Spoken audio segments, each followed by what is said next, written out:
Some women leave, some women survive. Mia Torres did neither until the night a stranger asked her a question that shattered everything. This is a story about bruises that don't fade, choices that can't be undone, and a love forged in the kind of darkness most people only whisper about. It's raw. It's real. And by the end, you'll understand why some rescues look more like kidnappings, and why sometimes that's exactly what saves you. Stay with me until the final word. Hit that like button and drop a comment telling me what city you're watching from. I want to see how far Mia's story travels. The tile was cold. That was the first thing Mia registered when consciousness clawed its way back. The bathroom floor pressed against her cheek, unforgiving and sterile.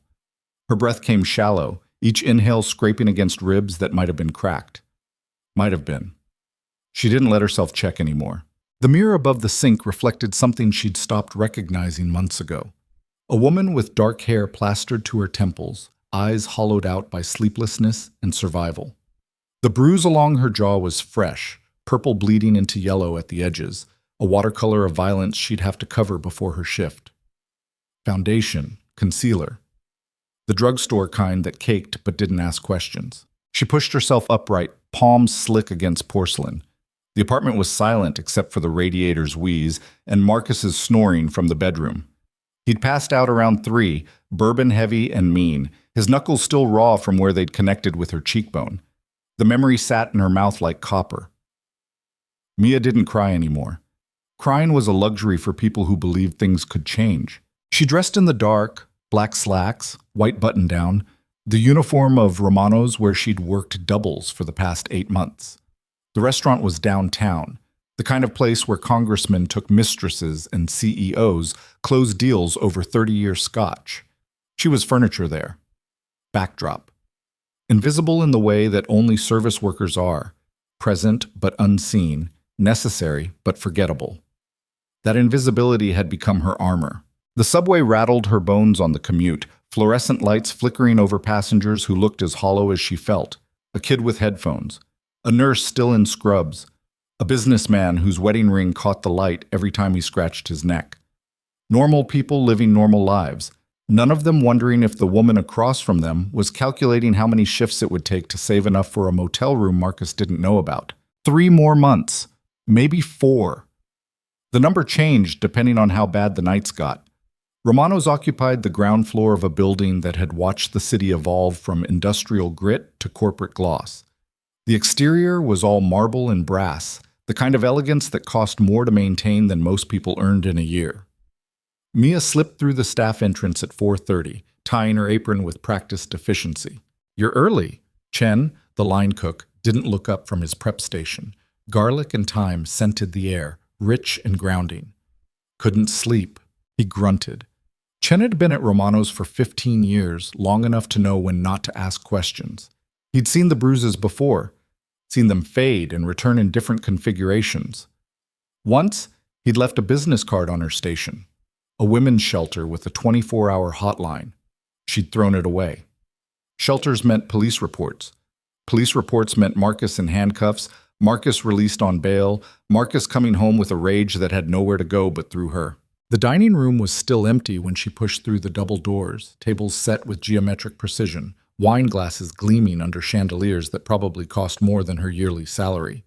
She checked her section, tables 12 through 18, the corner where regulars requested privacy and tipped well if you knew when to disappear. "Mia." Vincent, the floor manager, materialized beside her with the silent efficiency of a man who'd perfected the art of controlled chaos. "You're on 12 tonight, VIP. He requested you specifically." Her stomach dropped. "Who?" "Castellano." The name landed like a fist.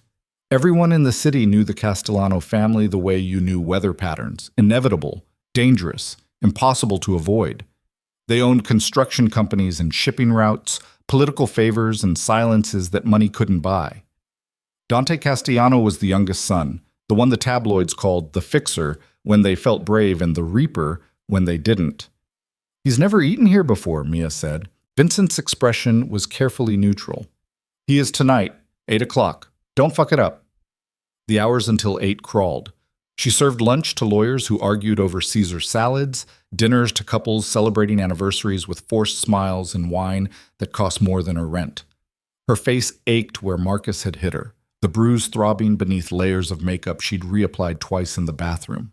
At 7:50, she checked her reflection in the polished steel of the kitchen pass. Acceptable. Professional. The bruise was barely visible if you didn't know where to look. Dante Castellano arrived at 8 exactly. He moved through the restaurant like a knife through water. No wasted motion, no hesitation. Tall, dark suit tailored to the kind of precision that whispered custom Italian and old money. His face was sharp angles and controlled violence, the kind of handsome that made people nervous instead of comfortable. Two men flanked him, stone-faced and alert, but he dismissed them with a gesture that sent them to the bar. Mia's hands didn't shake when she approached table 12. Years of Marcus had taught her how to bury fear so deep it couldn't surface. "Good evening, Mr. Castellano. Can I start you with something to drink?" His eyes found hers immediately, dark, assessing, the kind of gaze that stripped away pretense. For 3 seconds that felt like 3 hours, he didn't speak, just looked. Not at her uniform or her notepad, but at her. Actually, at her. "McAllen. Neat." His voice was quiet, controlled. "And whatever you recommend for dinner. You've worked here long enough to know what's good." The observation unsettled her. She'd served hundreds of people, thousands maybe. None of them had noticed her tenure. "The duck is excellent tonight, chef sources from a farm upstate." Duck then.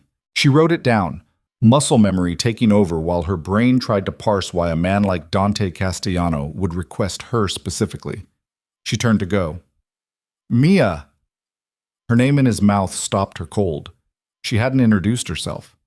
"Yes?" "Sit down." It wasn't a request. She glanced toward Vincent, who was watching from across the room with an expression that said whatever he wants, he gets. She sat, spine rigid, hands folded in her lap. Dante leaned back, studying her with the same intensity doctors used when delivering bad news. "Who did this to you?" The question hit like a slap. Her hand moved involuntarily to her jaw, covering the bruise that apparently wasn't as hidden as she'd thought. "I don't know what—" "Don't." He cut her off, voice still quiet but edged with something that made her throat close. "I'm not interested in polite lies. Someone put their hands on you, recently. I'm asking who." The restaurant suddenly felt too small, too bright. Other diners glanced their way, sensing a shift in atmosphere the way animals sense storms. Mia's pulse hammered against her wrists. "It's nothing. I'm fine." "You're not fine." He said it like a diagnosis. "And whoever did this thinks he can do it again. Am I wrong?" She should have stood up, should have excused herself, found Vincent, made up an excuse about difficult customers. Instead, she sat frozen, caught in the gravitational pull of a man who spoke about violence like it was weather, observable, predictable, manageable. "My husband," she heard herself say. The words tasted like betrayal. "But it's complicated." "It's not." Dante's expression didn't change.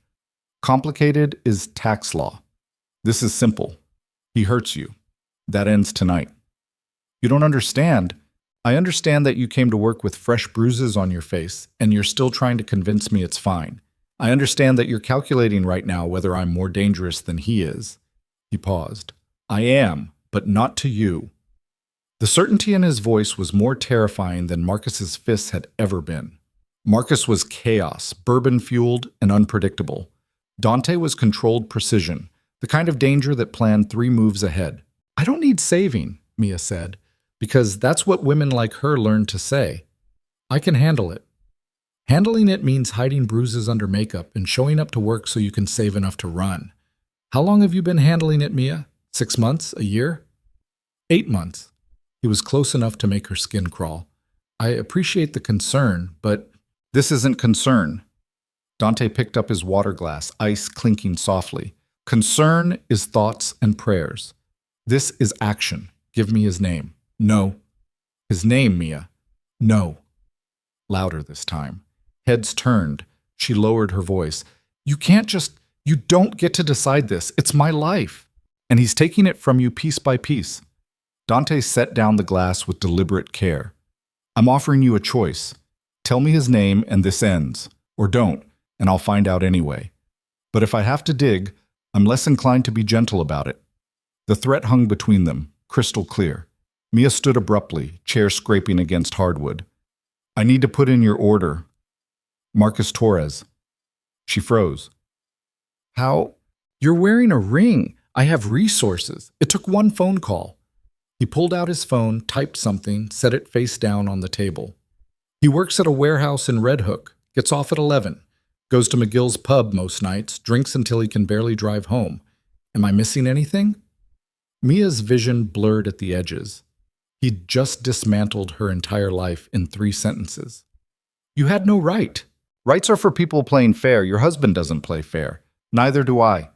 Dante stood, buttoning his jacket with the same precision he applied to everything else. I'll have the duck to go. And Mia? Go home tonight. Pack a bag. There's a car waiting outside. Black Escalade, driver named Enzo. He'll take you somewhere safe. I'm not going anywhere with your... Then go to a friend's. A hotel. I don't care where. But if you go back to that apartment, you're making a choice to let this continue. And I won't respect that choice enough to stay out of it. He walked away before she could respond, moving through the restaurant with the same lethal grace he'd entered with. His security fell into step behind him. The entire interaction had lasted maybe 5 minutes. It felt like 5 years. Mia stood there, notepad trembling in her hand, aware that every waiter and busboy in the place was staring. Vincent appeared at her elbow. What the hell was that?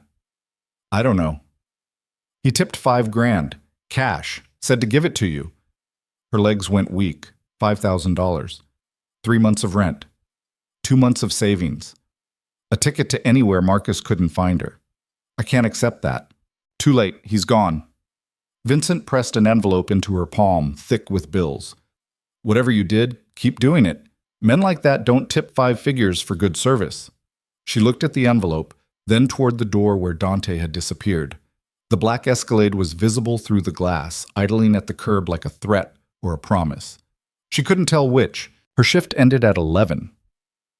She changed in the bathroom, scrubbing makeup off with shaking hands until her real face emerged. Bruised, exhausted, 32 years old, but looking 40. The money sat heavy in her purse, $5,000. Enough to run, enough to hide, enough to make Marcus kill her if he found out. The Escalade was still there when she exited through the staff door.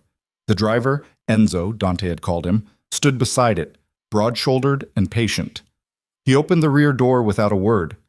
Mia walked past him, kept walking, found the subway entrance and descended into fluorescent darkness, rode the train to the stop 3 blocks from the apartment she shared with a man who'd promised to love and protect her on a day when she'd still believed promises meant something. The apartment was dark when she unlocked the door. Marcus was passed out on the couch, bourbon bottle tipped over on the coffee table. The smell hit her first, sweat and alcohol and something sour she'd learned not to identify. She moved quietly, muscle memory guiding her past squeaky floorboards. In the bedroom, she pulled out the duffel bag hidden under winter coats in the closet. Started packing, jeans, shirts. The envelope of cash went in first, buried under clothes. Her hands moved automatically while her brain tried to process what the hell she was doing. Leaving. She was leaving. The realization hit harder than Marcus's fists. She was actually doing it. The fuck you doing? She spun. Marcus filled the doorway, backlit by the living room's glow. He wasn't as drunk as she'd hoped. Packing. Her voice stayed steady. Small miracle. Packing for what? I'm leaving. He laughed. The sound was ugly, sharp-edged. No, you're not. I am. She zipped the bag. I'm done, Marcus. I'm done with this. He crossed the room in 3 strides, hand shooting out to grab her wrist. His grip was iron, familiar in its casual cruelty. You're not going anywhere. You think you can just leave? After everything I've done for you? Like what? Break my ribs? Black my eye? Make me lie to my coworkers about why I'm limping? His other hand came up, fist cocked. She'd seen this part before, knew exactly how it would play out. The hit, the apology, the promise it wouldn't happen again. The cycle that had become her normal. But something had changed. Maybe it was Dante's voice in her head. Maybe it was the $5,000 giving her options she'd never had. Maybe she was just tired of being afraid. Do it, she said. Hit me. Add another bruise. See if it changes anything. Marcus hesitated. Confusion flickered across his face. followed by rage that she'd spoken back. His fist tightened. The window exploded. Glass rained inward, safety shards glittering in the half-light. Marcus stumbled backward, releasing her wrist. Mia screamed, arms coming up to shield her face. Two men came through the window like shadows given form, fast, efficient, wearing dark clothes and expressionless faces. One grabbed Marcus, spinning him around and slamming him face first into the wall, hard enough to crack plaster. The other moved to Mia, hands raised in a gesture meant to calm. "Mrs. Torres, we need to go, now." "Who? What?" "Mr. Castellano sent us. This situation is escalating. We're extracting you." Marcus roared, struggling against the man holding him. Blood streamed from his nose where it had connected with the wall. "Get your fucking hands off me, Mia. Tell them." The man holding him applied pressure to a point behind Marcus's ear. Her husband's eyes rolled back and he slumped, unconscious. "Jesus Christ," Mia breathed. "He'll wake up in a few hours with a headache. We need to move." The second man, younger, with a scar bisecting his left eyebrow, picked up her duffel bag. "Car's downstairs." "I didn't ask for this." "Mr. Castellano doesn't wait for permission when someone's life is at risk. Are you coming willingly or do we carry you?" The casual way he asked, like it was a genuine question with no wrong answer, made her realize just how far outside normal reality she'd stepped. These weren't cops, weren't social workers. They were Dante Castellanos' men, operating by rules she didn't understand in a world she'd only glimpsed through restaurant windows. She looked at Marcus's unconscious form, at the broken window, at the duffel bag containing everything she owned that mattered. "I'm coming." They moved fast. Down the stairs, past neighbors who had learned long ago not to ask questions when unusual sounds came from the Torres apartment. The black Escalade waited at the curb, Enzo behind the wheel. The two men flanked her, professional and alert, scanning the street like soldiers in hostile territory. The moment she was inside, doors locked and engine purring, reality hit. She'd just left her husband unconscious in their apartment, while strange men broke through windows. This was insane. This was kidnapping. This was... "Where are we going?" Her voice cracked. Enzo met her eyes in the rearview mirror. "Somewhere safe, Mrs. Torres. Mr. Castellano will explain everything." "I don't want to see him. I don't know what I want." "You want to not get hit anymore," Enzo said simply. "Everything else, we can figure out." The city blurred past the tinted windows. Manhattan gave way to the bridge, lights reflecting off black water. Mia's phone buzzed in her purse. Marcus calling, probably awake now, probably murderous. She declined the call. It rang again, again, again. "You should turn that off," Enzo suggested. She powered it down, feeling the finality of the gesture. The last thread connecting her to her old life, severed. They drove for 40 minutes, leaving the city behind for suburbs that gradually gave way to estates hidden behind stone walls and iron gates. The Escalade turned onto a private road, wound through manicured grounds that probably had a name like The Gardens or The Grounds in some architectural magazine. The house at the end of the drive wasn't a house. It was a statement. Modern glass and steel, 3 stories of calculated luxury that managed to be imposing without being gaudy. Lights glowed warm behind floor-to-ceiling windows. A fountain played softly in the circular drive. "This is where Dante Castellano lives?" Mia asked. "One of the places," Enzo said. "Most secure." He opened her door. The night air was crisp, carrying the scent of cut grass and jasmine. So different from the city's diesel and garbage smell she'd learned to filter out. She stepped onto stone pavers, legs unsteady, duffel bag feeling like it weighed 1,000 pounds. The front door opened before they reached it. Dante stood backlit, still wearing the suit from the restaurant, but with his tie loosened, top button undone. He looked tired in a way that suggested he was always tired, fatigue worn like a second skin. "Mia, come in." "I don't understand what's happening." "I know, come in anyway." She followed him into a foyer that could have fit her entire apartment. Marble floors, abstract art that was probably worth more than she'd earn in a lifetime. A staircase that curved up to shadows and possibility. "Enzo, have someone check on Torres. Make sure he's awake and aware of the consequences if he tries to find her." "Yes, sir." Enzo and the others melted away, leaving Mia alone with a man who'd inserted himself into her life with the subtlety of a grenade. Dante gestured toward a sitting room off the main hall. Drink? Answers. Both, then. The sitting room was all clean lines and comfortable furniture, a fireplace unlit but ready. Dante poured amber liquid into crystal glasses, handed her one. She didn't drink it. You broke into my apartment, she said. My men did. I was here. You had men break into my apartment. Yes. You don't see how that's insane? Dante sat across from her, ankles crossed, completely at ease. I see how it looks. I'm not concerned with appearances. I'm concerned with results. You're here. You're safe. Marcus knows there are consequences now. Those are the results I wanted. You can't just... She stopped, laughed without humor.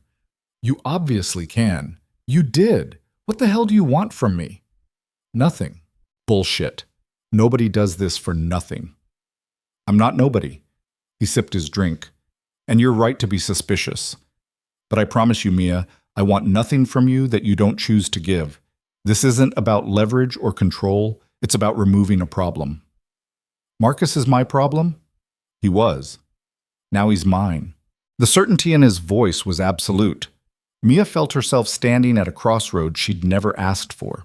One path leading back to familiarity and pain, the other into unknown territory with a man who spoke about violence like other people discussed the weather. Why me? She asked. You don't know me. I'm nobody. A waitress who got unlucky with who she married. Dante set down his glass with deliberate care. When he spoke, his voice was quieter, but somehow that made it more dangerous. 3 months ago, you served me at a business dinner. I wasn't supposed to be there. Last-minute change. You were professional, efficient. But I noticed something. The way you moved. Like you were trying to take up less space. Like you were apologizing for existing. And when my associate made a joke, crude thing about women, you flinched, just barely, but I saw it. Mia's breath caught. She didn't remember that dinner. I had someone look into you, Dante continued. Found out about Marcus. Found out this wasn't new. Found out you've been handling it alone for months, and I decided that was unacceptable. You decided. Yes. Based on what? Some flinch you think you saw? Based on the fact that I can help, and I choose to. It's that simple. Nothing about this is simple. Then let me make it simple. Dante leaned forward, elbows on knees. You can stay here tonight, tomorrow, however long you need. You're under my protection now, which means Marcus doesn't touch you, doesn't call you, doesn't breathe near you. If he tries, he'll learn very quickly why people don't cross me. And what do I owe you for this protection? Nothing. I don't trade in those kinds of debts. Everyone trades in something. Not with you.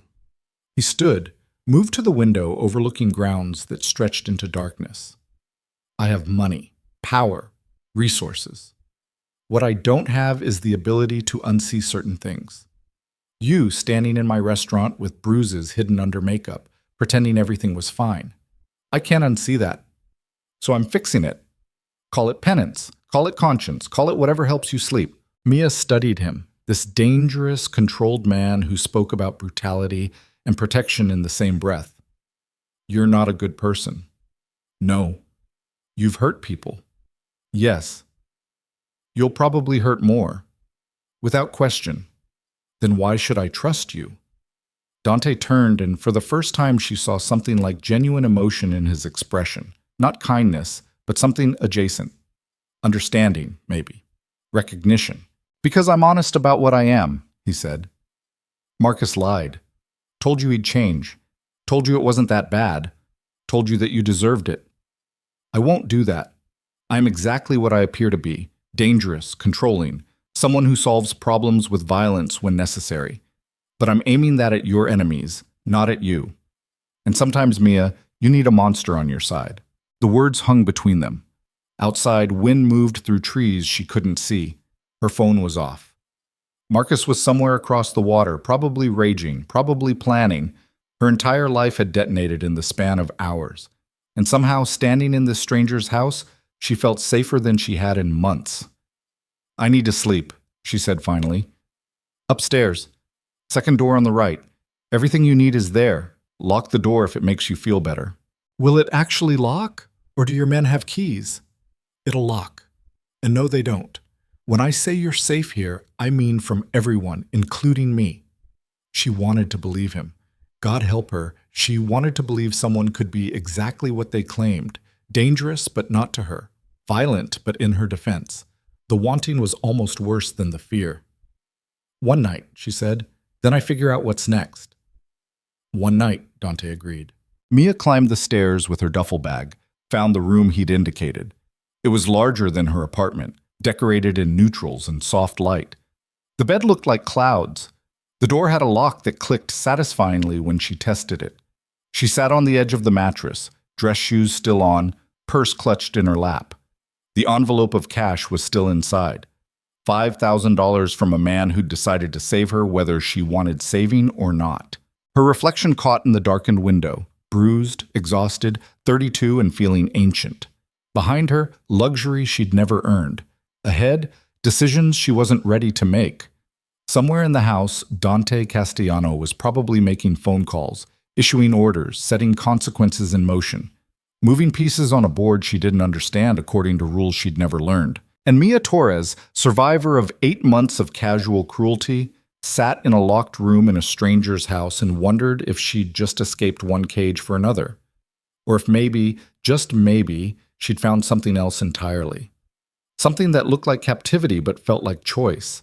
Something that terrified her almost as much as going back. She lay down without undressing, staring at a ceiling she couldn't really see, listening to her own breathing and the house's quiet sounds. Sleep felt impossible, but eventually, exhaustion won.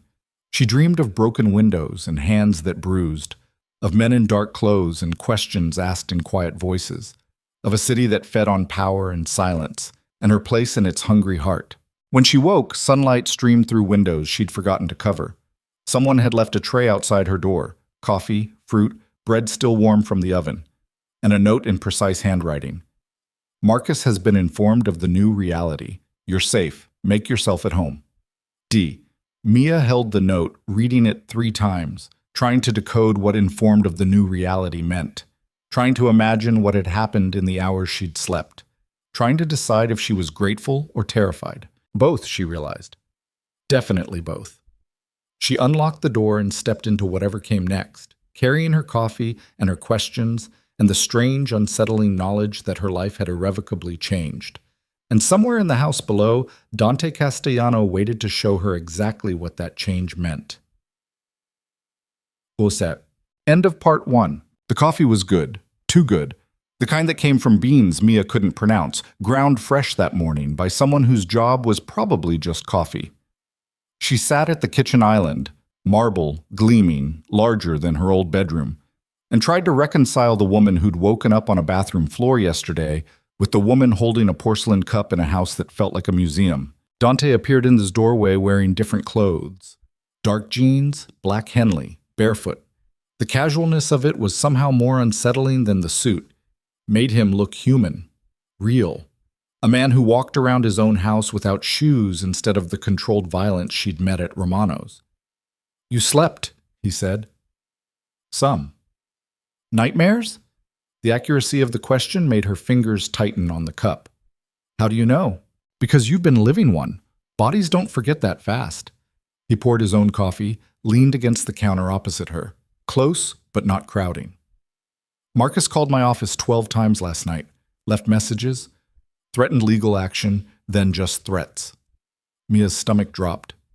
What kind of threats? The usual. He's going to find you, make you pay, kill everyone involved. Dante sipped his coffee like he was discussing weather patterns. He won't do any of it. You don't know him when he's angry. I know men like him. All rage, no strategy. He's already made 3 mistakes, called from his personal cell, used specific language that constitutes terroristic threats, and admitted on voicemail that he assaulted you. My lawyer's having a field day. Your lawyer, corporate attorney, handles situations like this regularly. He met her eyes. Marcus Torres doesn't understand what he's up against. He thinks this is about you leaving. It's not. It's about him learning there are consequences. You keep saying that word, consequences. Mia set down her cup with deliberate care. What does that actually mean? It means he's been fired from his warehouse job. It means his truck was repossessed this morning for missed payments I made sure the bank noticed. It means the bar where he drinks has been informed he's no longer welcome. It means every aspect of his life that gave him power is being systematically removed. The clinical precision of it made her skin crawl. You did all that overnight? I made 3 phone calls. Other people did the work. Dante refilled his cup. Money is leverage, Mia. I have money. He doesn't. Simple math. That's not simple. That's nuclear. He put his hands on you. I consider my response proportional. She laughed, sharp and humorless. You're destroying his entire life because he hit me. How is that proportional? Because he would have killed you eventually. Dante's voice stayed level, but something changed in his eyes. Something dark and certain. Men like Marcus escalate. The bruises get worse.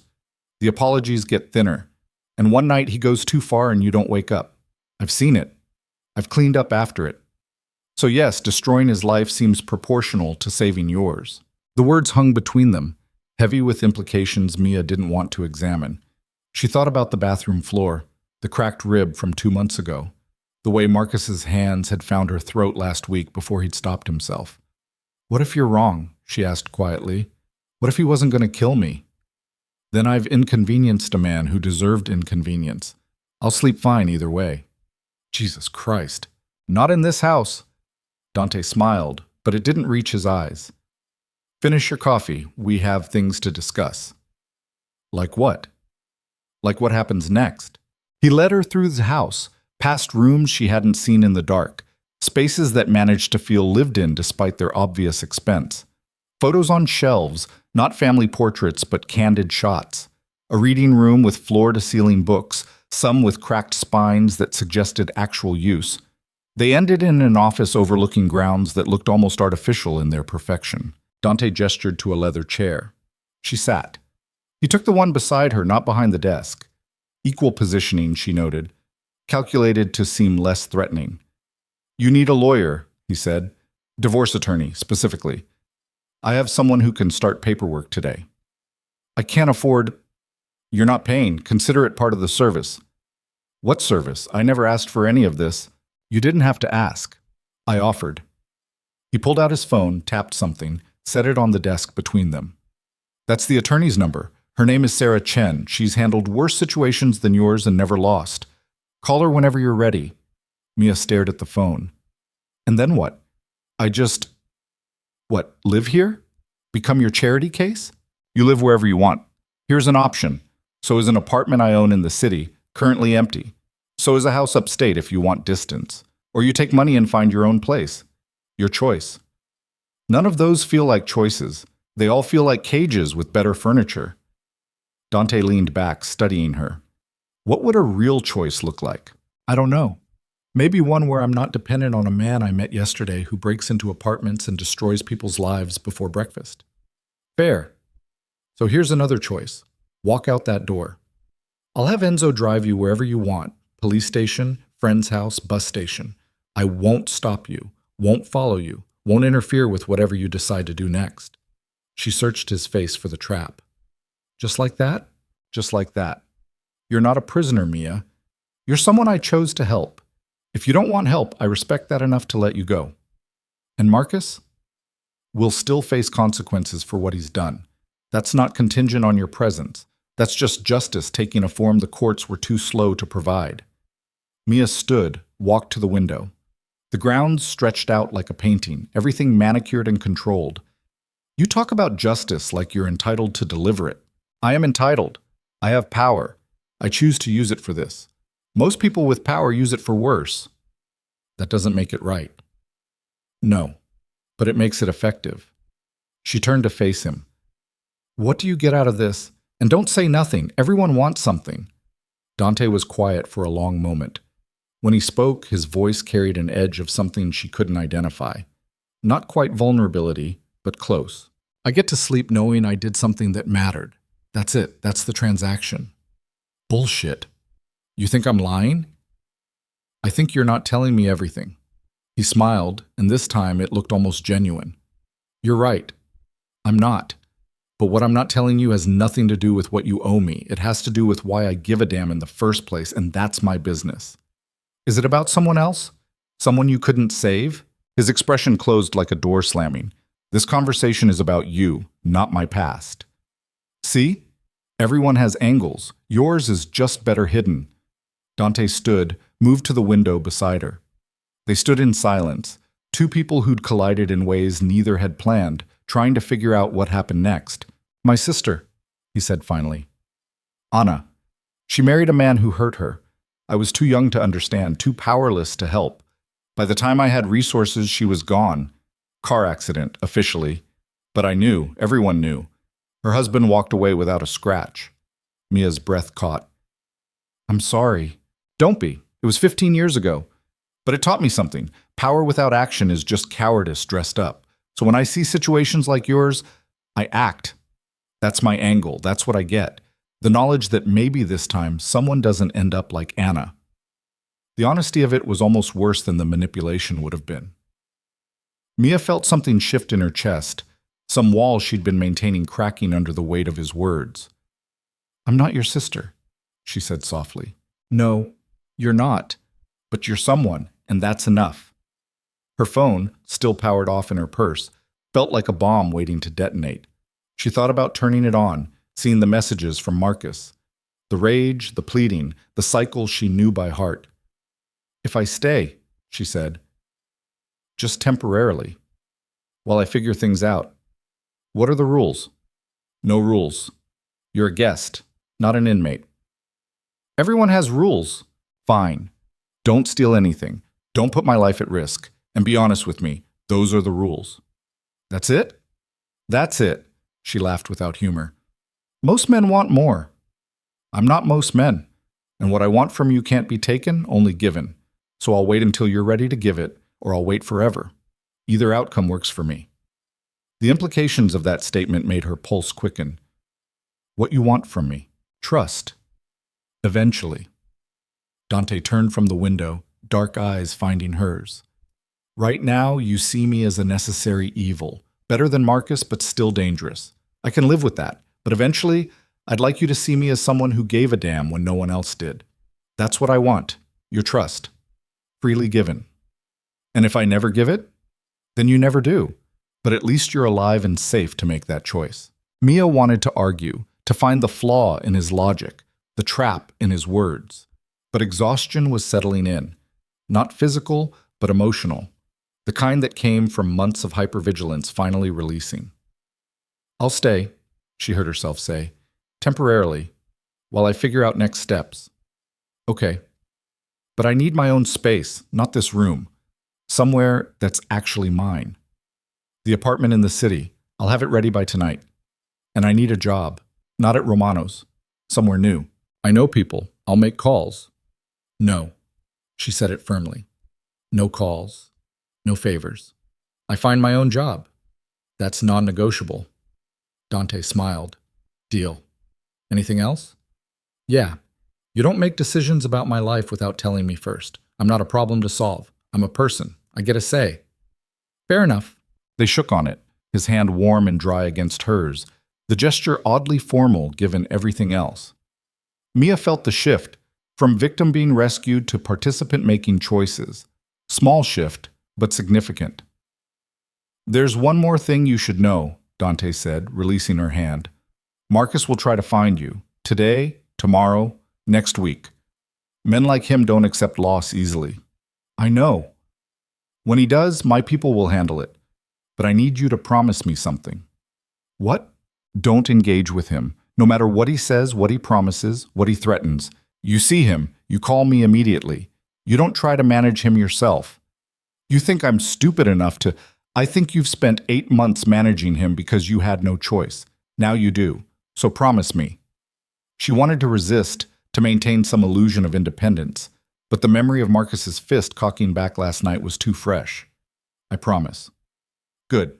The rest of the morning passed in strange domesticity. Dante made phone calls while Mia explored the house, mapping exits and safe spaces with the instinct of someone who'd spent months planning escape routes.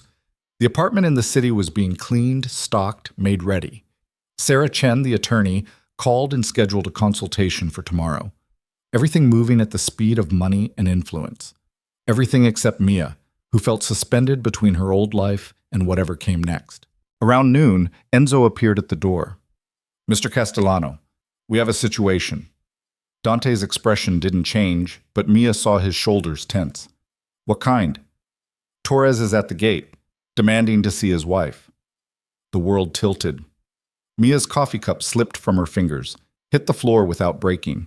Brown liquid spread across white tile, a stain blooming. "He found me." "He found the general area," Dante corrected, already moving toward the door. "Gates are closed. He's not getting in, but I need you to stay inside while we handle this." "Handle it how?" "However it needs to be handled." He was gone before she could argue. Mia stood frozen in the kitchen, coffee pooling around her shoes, listening to the sound of car engines starting outside. Through the window, she saw the black Escalade pulling away, Enzo behind the wheel, Dante in the passenger seat, going to confront Marcus. Her husband. Her mistake. She should have felt relief, should have let the men with guns and resources handle the man who'd made her life hell. Instead, she felt terror crystallize in her chest, not for herself, but for what was about to happen. Because she knew Marcus, knew his pride, knew he'd rather die than admit defeat. And she was starting to know Dante, know his control, know he saw problems as things to be eliminated. Those two forces meeting felt inevitable, felt catastrophic. Mia ran for the front door. The estate's main gate was half a mile from the house, down a winding drive lined with trees that probably had Latin names.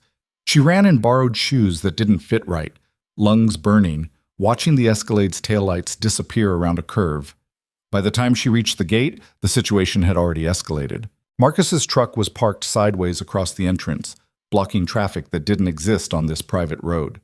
He stood outside it, face flushed with rage and probably bourbon, screaming at two security guards who stood with the patient stillness of men trained for exactly this scenario. "My fucking wife! You can't keep her from me! I have rights!" The Escalade was parked 20 feet back. Dante stood in front of it, hands in his pockets, watching Marcus rant with the detached interest of someone observing a specimen. Mia slowed to a walk, breathing hard, trying to figure out what the hell she was doing. Trying to stop a collision that had been building since the moment Dante asked, "Who did this to you?" Marcus saw her first. "Mia! Thank Christ! Tell these assholes to let you go. Tell them this is all a misunderstanding." She stopped 10 feet away, close enough to see the broken capillaries in his eyes. The 3-day stubble, the way his hands shook. Withdrawal or rage, hard to tell. "It's not a misunderstanding, Marcus." "Baby, listen. I know I fucked up. I know. But we can fix this. We always fix it. Just come home and we'll talk. Just you and me. Like always." The script was familiar. She'd heard variations of it dozens of times. The promises that sounded genuine until you remembered the pattern, the cycle, the inevitability of repetition. "No." "No?" He laughed, sharp and ugly. "What do you mean, no? You're my wife. I'm leaving you. The lawyer's already drawing up papers." "Lawyer? What lawyer? You don't have money for a—" He stopped, eyes cutting to Dante. "Him. He's paying for it. Jesus Christ, Mia, you're fucking him already? That what this is?" "This is about you hitting me," she said, voice steady despite the tremor in her hands. "About me being done. That's all. I never hit you that hard. You're being dramatic. You broke my rib. That was an accident. You gave me a concussion. You fell. After you pushed me into a wall." Marcus's face was turning purple, veins standing out on his neck. "You don't get to leave. You don't get to just walk away from our marriage because some rich asshole offers you a better deal." Dante finally spoke, voice cutting through Marcus's rage like a blade. "Mr. Torres, you have 3 seconds to get back in your truck and leave. After that, this becomes a legal matter. Trespassing, stalking, violation of the restraining order that will be filed by end of day." "Restraining order? You can't. She's my wife." 2 seconds. "Fuck you. You think money means you can steal people's wives. You think—" Marcus lunged, not at Dante, at Mia. Crossed the distance with the speed of fury, hands reaching for her the way they had 1,000 times before. To grab, to control, to hurt. He didn't make it. Dante moved like violence given form, No wasted motion, no hesitation. One hand caught Marcus's wrist mid-reach, twisted it with surgical precision until something popped and Marcus screamed. The other hand came up, palm striking Marcus's solar plexus hard enough to fold him in half. Marcus went down gasping, clutching his wrist, face white with pain. "That was assault," Dante said conversationally. "Witnessed by 4 people and 2 cameras. Add it to the list." "You broke my fucking wrist." "Dislocated. It'll heal. Eventually." Dante crouched beside him, voice dropping to something almost gentle. "Listen carefully, Marcus. This is the only warning you get. Mia is under my protection. That means you don't call her, don't text her, don't drive past places she might be. You don't think about her, because if you do, if I get even a whisper that you've tried to contact her, I won't just break your wrist. I'll end you in ways that don't leave marks. Understand?"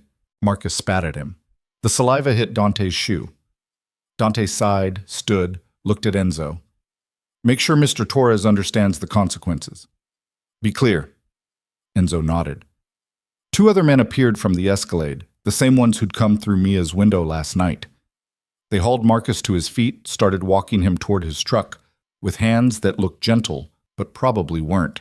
Marcus fought, screaming, "You can't do this! I'll call the cops! The cops will find an intoxicated man harassing his estranged wife on private property," Dante said. "They'll arrest you, not me, so please, make that call. Mia watched her husband being manhandled into his truck, watched him pound on the steering wheel, watched him mouth threats through the windshield that she couldn't hear but could imagine, watched him finally start the engine, execute a sloppy 3-point turn, and peel away down the road with the desperation of someone who'd just learned they had no power left. The silence after he left felt absolute. "You shouldn't have come down here," Dante said, not looking at her. "I know. He could have hurt you." "He tried. You stopped him.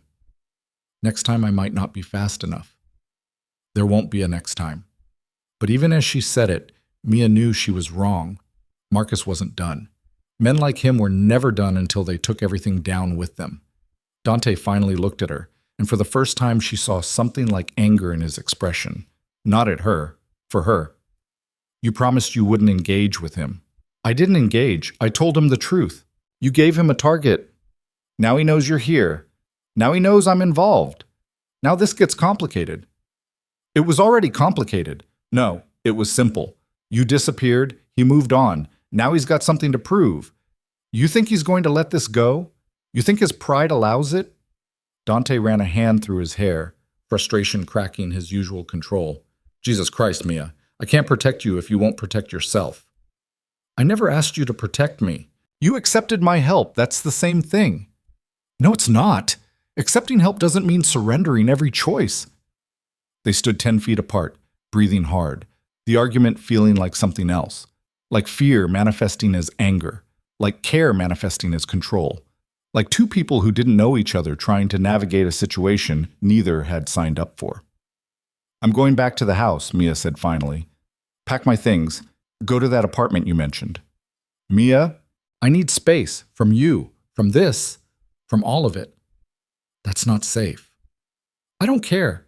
I need to feel like I have some control over my own life, even if it's an illusion."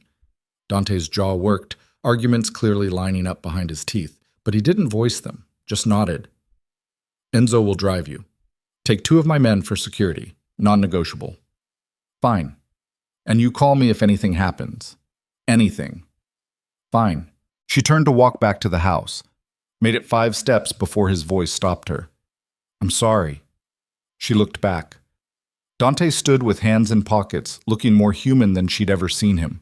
Vulnerable, almost. Like someone who'd tried to do the right thing and wasn't sure if he'd succeeded. For what?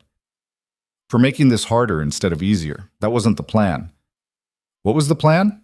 Save you, make you safe, walk away clean. Life doesn't work that way. I'm learning that. Something passed between them. Understanding, maybe. Recognition that they were both in over their heads, both trying to navigate waters too deep to see the bottom. "The apartment," Mia said. "Is it really mine? No strings?" "Lease is in your name, paid for a year. After that, it's your responsibility. So yes, really yours." Okay, okay. She continued to the house, packed the duffel bag that felt like it contained her entire life, met Enzo at the door. The drive into the city was quiet. The two security guys, she still didn't know their names, followed in a second car, silent shadows she was apparently stuck with. The apartment was in Chelsea, fifth floor walk up, in a building that looked normal. Not luxury, not poverty, just normal. Enzo carried her bag up, did a sweep of the rooms with professional efficiency, pointed out the security features she hadn't noticed. Cameras on the street-facing windows. Panic button by the bed connects directly to us. Door has 3 locks. Use all of them. You need anything, you call. I will. Mr. Castellano, he means well, just so you know. I know. People don't usually walk away from him trying to help. You're the first in a while who's set boundaries. Mia looked at Enzo, really looked, saw the scars on his knuckles, the careful way he moved, the alertness that never quite shut off. How long have you worked for him? 12 years, since I was 19 and stupid. And now? Now I'm 31 and slightly less stupid. He almost smiled. He's a good man to work for, hard but fair. Doesn't ask for anything he wouldn't do himself. Even the violent stuff. Especially the violent stuff. Enzo left. The security guys stationed themselves in a car across the street, visible through the window. Mia locked all 3 locks, tested the panic button without pressing it, and finally let herself breathe. The apartment was furnished simply. Couch, bed, table, kitchen basics. Someone had stocked the fridge with essentials. Someone had left flowers on the counter, grocery store bouquet, but thoughtful. Someone had anticipated her needs before she'd known to ask. She sat on the couch and cried for the first time since leaving Marcus. Not pretty tears, ugly, gasping sobs that felt like purging poison. For 8 months, she'd held everything in, survival instinct overriding emotional processing. Now, in this neutral space that belonged to her, and only her, it all came out. When she finally stopped, the sun had set. The city glowed outside her window, millions of people living their lives, and she was just one more. Anonymous. Free. Terrified. Her phone, still off, felt like Schrodinger's cat. Messages from Marcus existed in superposition, simultaneously threats and pleas until she turned it on and observed them. She powered it on. 47 missed calls, 32 text messages, 5 voicemails. She listened to the first voicemail. Marcus's voice, bourbon slurred and desperate. Baby, please. I'm sorry. I'm so fucking sorry. Just come home. We can fix this. I love you. Second voicemail. Where the fuck are you? You think you can just leave? You think that rich asshole gives a shit about you? He's using you, Mia. You're nothing to him. Third voicemail. I'm going to find you. You understand? I'm going to find you, and we're going to talk, and you're going to remember who you belong to. Fourth voicemail.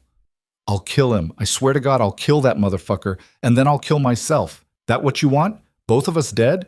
Because that's where this is going. Fifth voicemail. Silence, just breathing, then quiet. I can't live without you. The texts were variations on the theme. Rage, pleading, threats, promises. The full spectrum of manipulation she'd learned to recognize but never learned to ignore. She blocked his number, blocked it on every platform, created a barrier that felt paper-thin but was something. Then she called Sarah Chen, the attorney.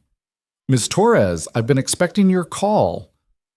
I need the restraining order filed tomorrow, and divorce papers started immediately. Consider it done. I'll need you to come to my office to sign paperwork. Can you make it by 10? Yes. Good. And Ms. Torres, you're doing the right thing. I know it doesn't feel that way, but you are. After they hung up, Mia sat in the growing dark and wondered if Sarah was right. Wondered if any of this was right. Marcus wasn't a monster. He was a damaged man who'd damaged her in return. Dante wasn't a savior. He was a dangerous man who'd chosen her as a project. And she was just a woman trying to survive in a city that ate people who hesitated. The knock on her door came at midnight. 3 sharp raps, too purposeful to be accidental. Mia froze on the couch where she'd been pretending to read. Through the peephole, she saw Dante, alone, looking tired. She opened the door. Didn't unlock the chain. It's late, she said.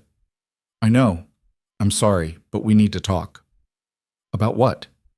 About what Marcus is planning. The chain suddenly felt inadequate. She unlocked it, let him in. Dante entered her space carefully, like someone approaching a spooked animal. He didn't sit, just stood in the center of her living room looking out of place in the normal-sized apartment. My people have been monitoring his communications, Dante said. Texts, calls, social media. He's reaching out to friends, asking about guns. Mia's blood went cold. He doesn't own a gun. He didn't. Past tense matters here. Jesus. I can increase security. Put someone in the hallway. But I need you to understand how serious this is. He's escalating, faster than I expected. So what do I do? Hide forever? No, you let me handle it. Handle it how? Dante was quiet for a long moment. When he spoke, his voice carried a weight that made her stomach turn. There are ways to ensure he's not a threat, permanent ways. You're talking about killing him. I'm talking about removing a problem that will eventually kill you if left unresolved. No. She said it without hesitation. Absolutely not. I won't have someone's death on my conscience. It wouldn't be on yours. It'd be on mine. I've carried worse. I don't care whose conscience carries it. The answer is no. Mia, oh! No, I left him. That's my choice. But I'm not condemning him to death because he can't handle it. He's sick, Dante. Damaged. He needs help, not a bullet. Help takes time. Bullets are immediate. Then we find another way. There is no other way. They were shouting now, close enough that she could see gold flecks in his dark eyes, close enough that his anger felt like heat. There's always another way, she said, quieter. You just have to want to find it more than you want the easy solution. Easy, Dante laughed bitterly. You think any of this is easy? You think I sleep well knowing there's a man out there who wants to hurt you, who has the means and the motive and nothing left to lose? Then give him something to lose. Something besides me. Like what? I don't know. Money, a way out, rehab. Something that makes him choose life over revenge. Men like Marcus don't choose anything. They take until there's nothing left. You don't know him. I know the type. I've dealt with dozens, and every single one who wasn't stopped ended up hurting someone. Mia sank onto the couch, exhaustion hitting like a wave. I can't make this decision tonight. I can't. I'm too tired. Dante crouched in front of her, eye level, hands on his knees. I'm not asking you to decide tonight. I'm asking you to think about it, to consider what you're willing to risk for a man who's already proven he'll hurt you. He's still a person. So are you, and your life matters more to me than his. The honesty of it hit harder than manipulation would have. Mia looked at this dangerous man crouched in her living room, offering to kill for her like it was a reasonable solution, and realized she was standing at the edge of something irreversible. I need you to leave, she whispered.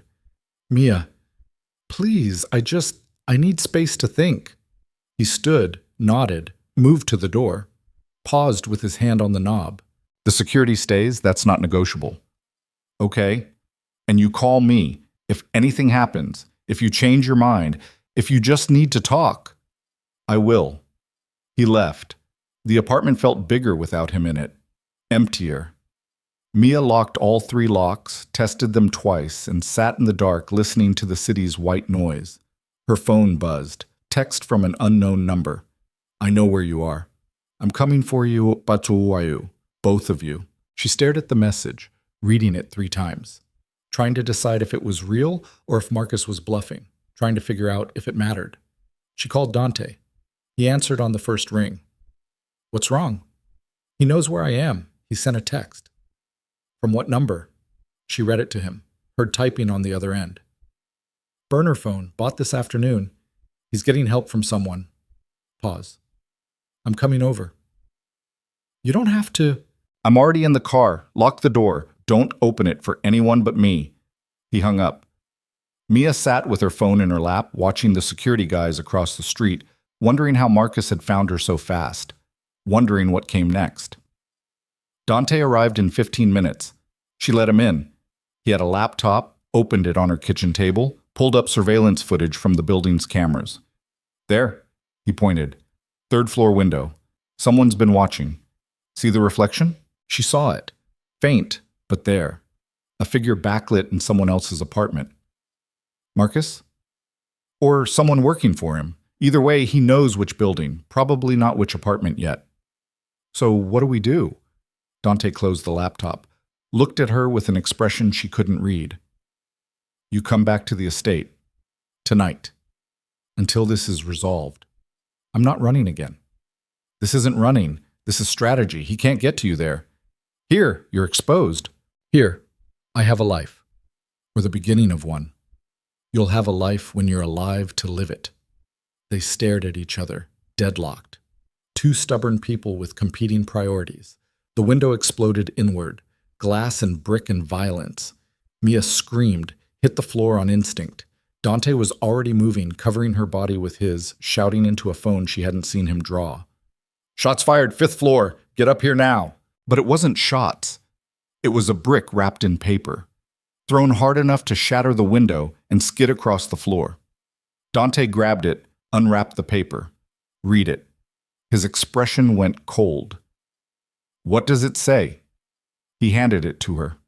Block letters, written in what looked like marker. You took everything from me. Now I take everything from you. The security guys burst through the door, guns drawn.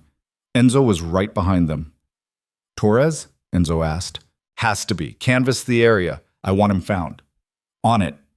They disappeared. Dante pulled Mia to her feet, started checking her for injuries. Are you hurt? No, just no. We're leaving. Now. This apartment's compromised. Dante. Now, Mia! The command in his voice allowed no argument. She grabbed her duffel, still packed, still ready, and let him lead her down the stairs. A car was already waiting, engine running. They drove in silence. Not to the estate. Somewhere else. Somewhere she didn't recognize in the dark. A hotel, she realized, nondescript, the kind where no one asked questions. Dante got them a room, 5th floor, corner unit. Enzo and his team swept it, declared it clean, took positions in the hallway.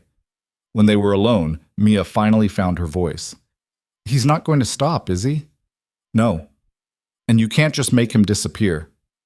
I could. You won't let me. So we're stuck. Dante sat on the edge of the bed, head in his hands. He looked more tired than she'd ever seen him.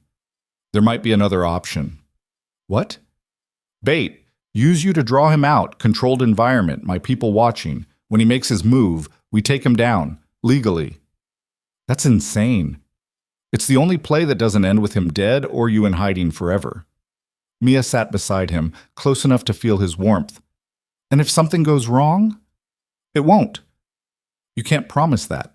No, but I can promise I'll do everything in my power to make sure you're safe. She thought about the brick through her window, the text message, the voicemails, the escalating rage of a man who'd rather destroy than accept loss. Okay, she said. Okay, what? Okay, we do it. We use me as bait, but on my terms.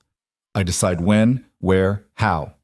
Mia, those are my conditions. Take them, or I find my own solution. Dante studied her, something like respect flickering in his expression. You're braver than I gave you credit for. I'm terrified, but I'm done being a victim. Then we plan. Tomorrow. For now, you sleep. I'll take the chair. You don't have to stay. Yes, I do. She didn't argue, just took the bed, still dressed, and lay in the dark listening to him breathe, wondering if she'd just made the smartest or stupidest decision of her life, wondering if there was even a difference anymore. Outside, the city hummed. Marcus was out there somewhere, planning his next move. And Mia Torres, who'd woken up on a bathroom floor 2 days ago, was planning hers. The point of no return wasn't a moment. It was a series of choices that added up to inevitability. She'd just made the choice that sealed her fate. For better or worse, she was Dante Castellano's partner in this now. Not his victim. Not his project. His equal in deciding how this ended. And God help them both. It was going to end bloody, sass. Morning came with the taste of bad decisions and hotel coffee. Mia woke to find Dante exactly where he'd been when she'd fallen asleep. Slumped in the chair by the window, eyes closed but posture suggesting he'd never fully surrendered to rest. His phone was clutched in one hand, the other resting on what she now recognized as a gun tucked against his ribs. She sat up slowly, testing the reality of daylight. The brick through her window hadn't been a nightmare. Marcus's threat wasn't some fever dream born of stress. This was her life now. Hotel rooms and armed guards and a man who slept in chairs because leaving her alone felt too dangerous. Dante's eyes opened. No grogginess, no transition, just awake. "You snore," he said. "I don't." "You do. Quietly, but definitely." The normalcy of the observation felt absurd given everything else. Mia laughed despite herself, sharp and humorless. "That's what you focused on? My snoring?"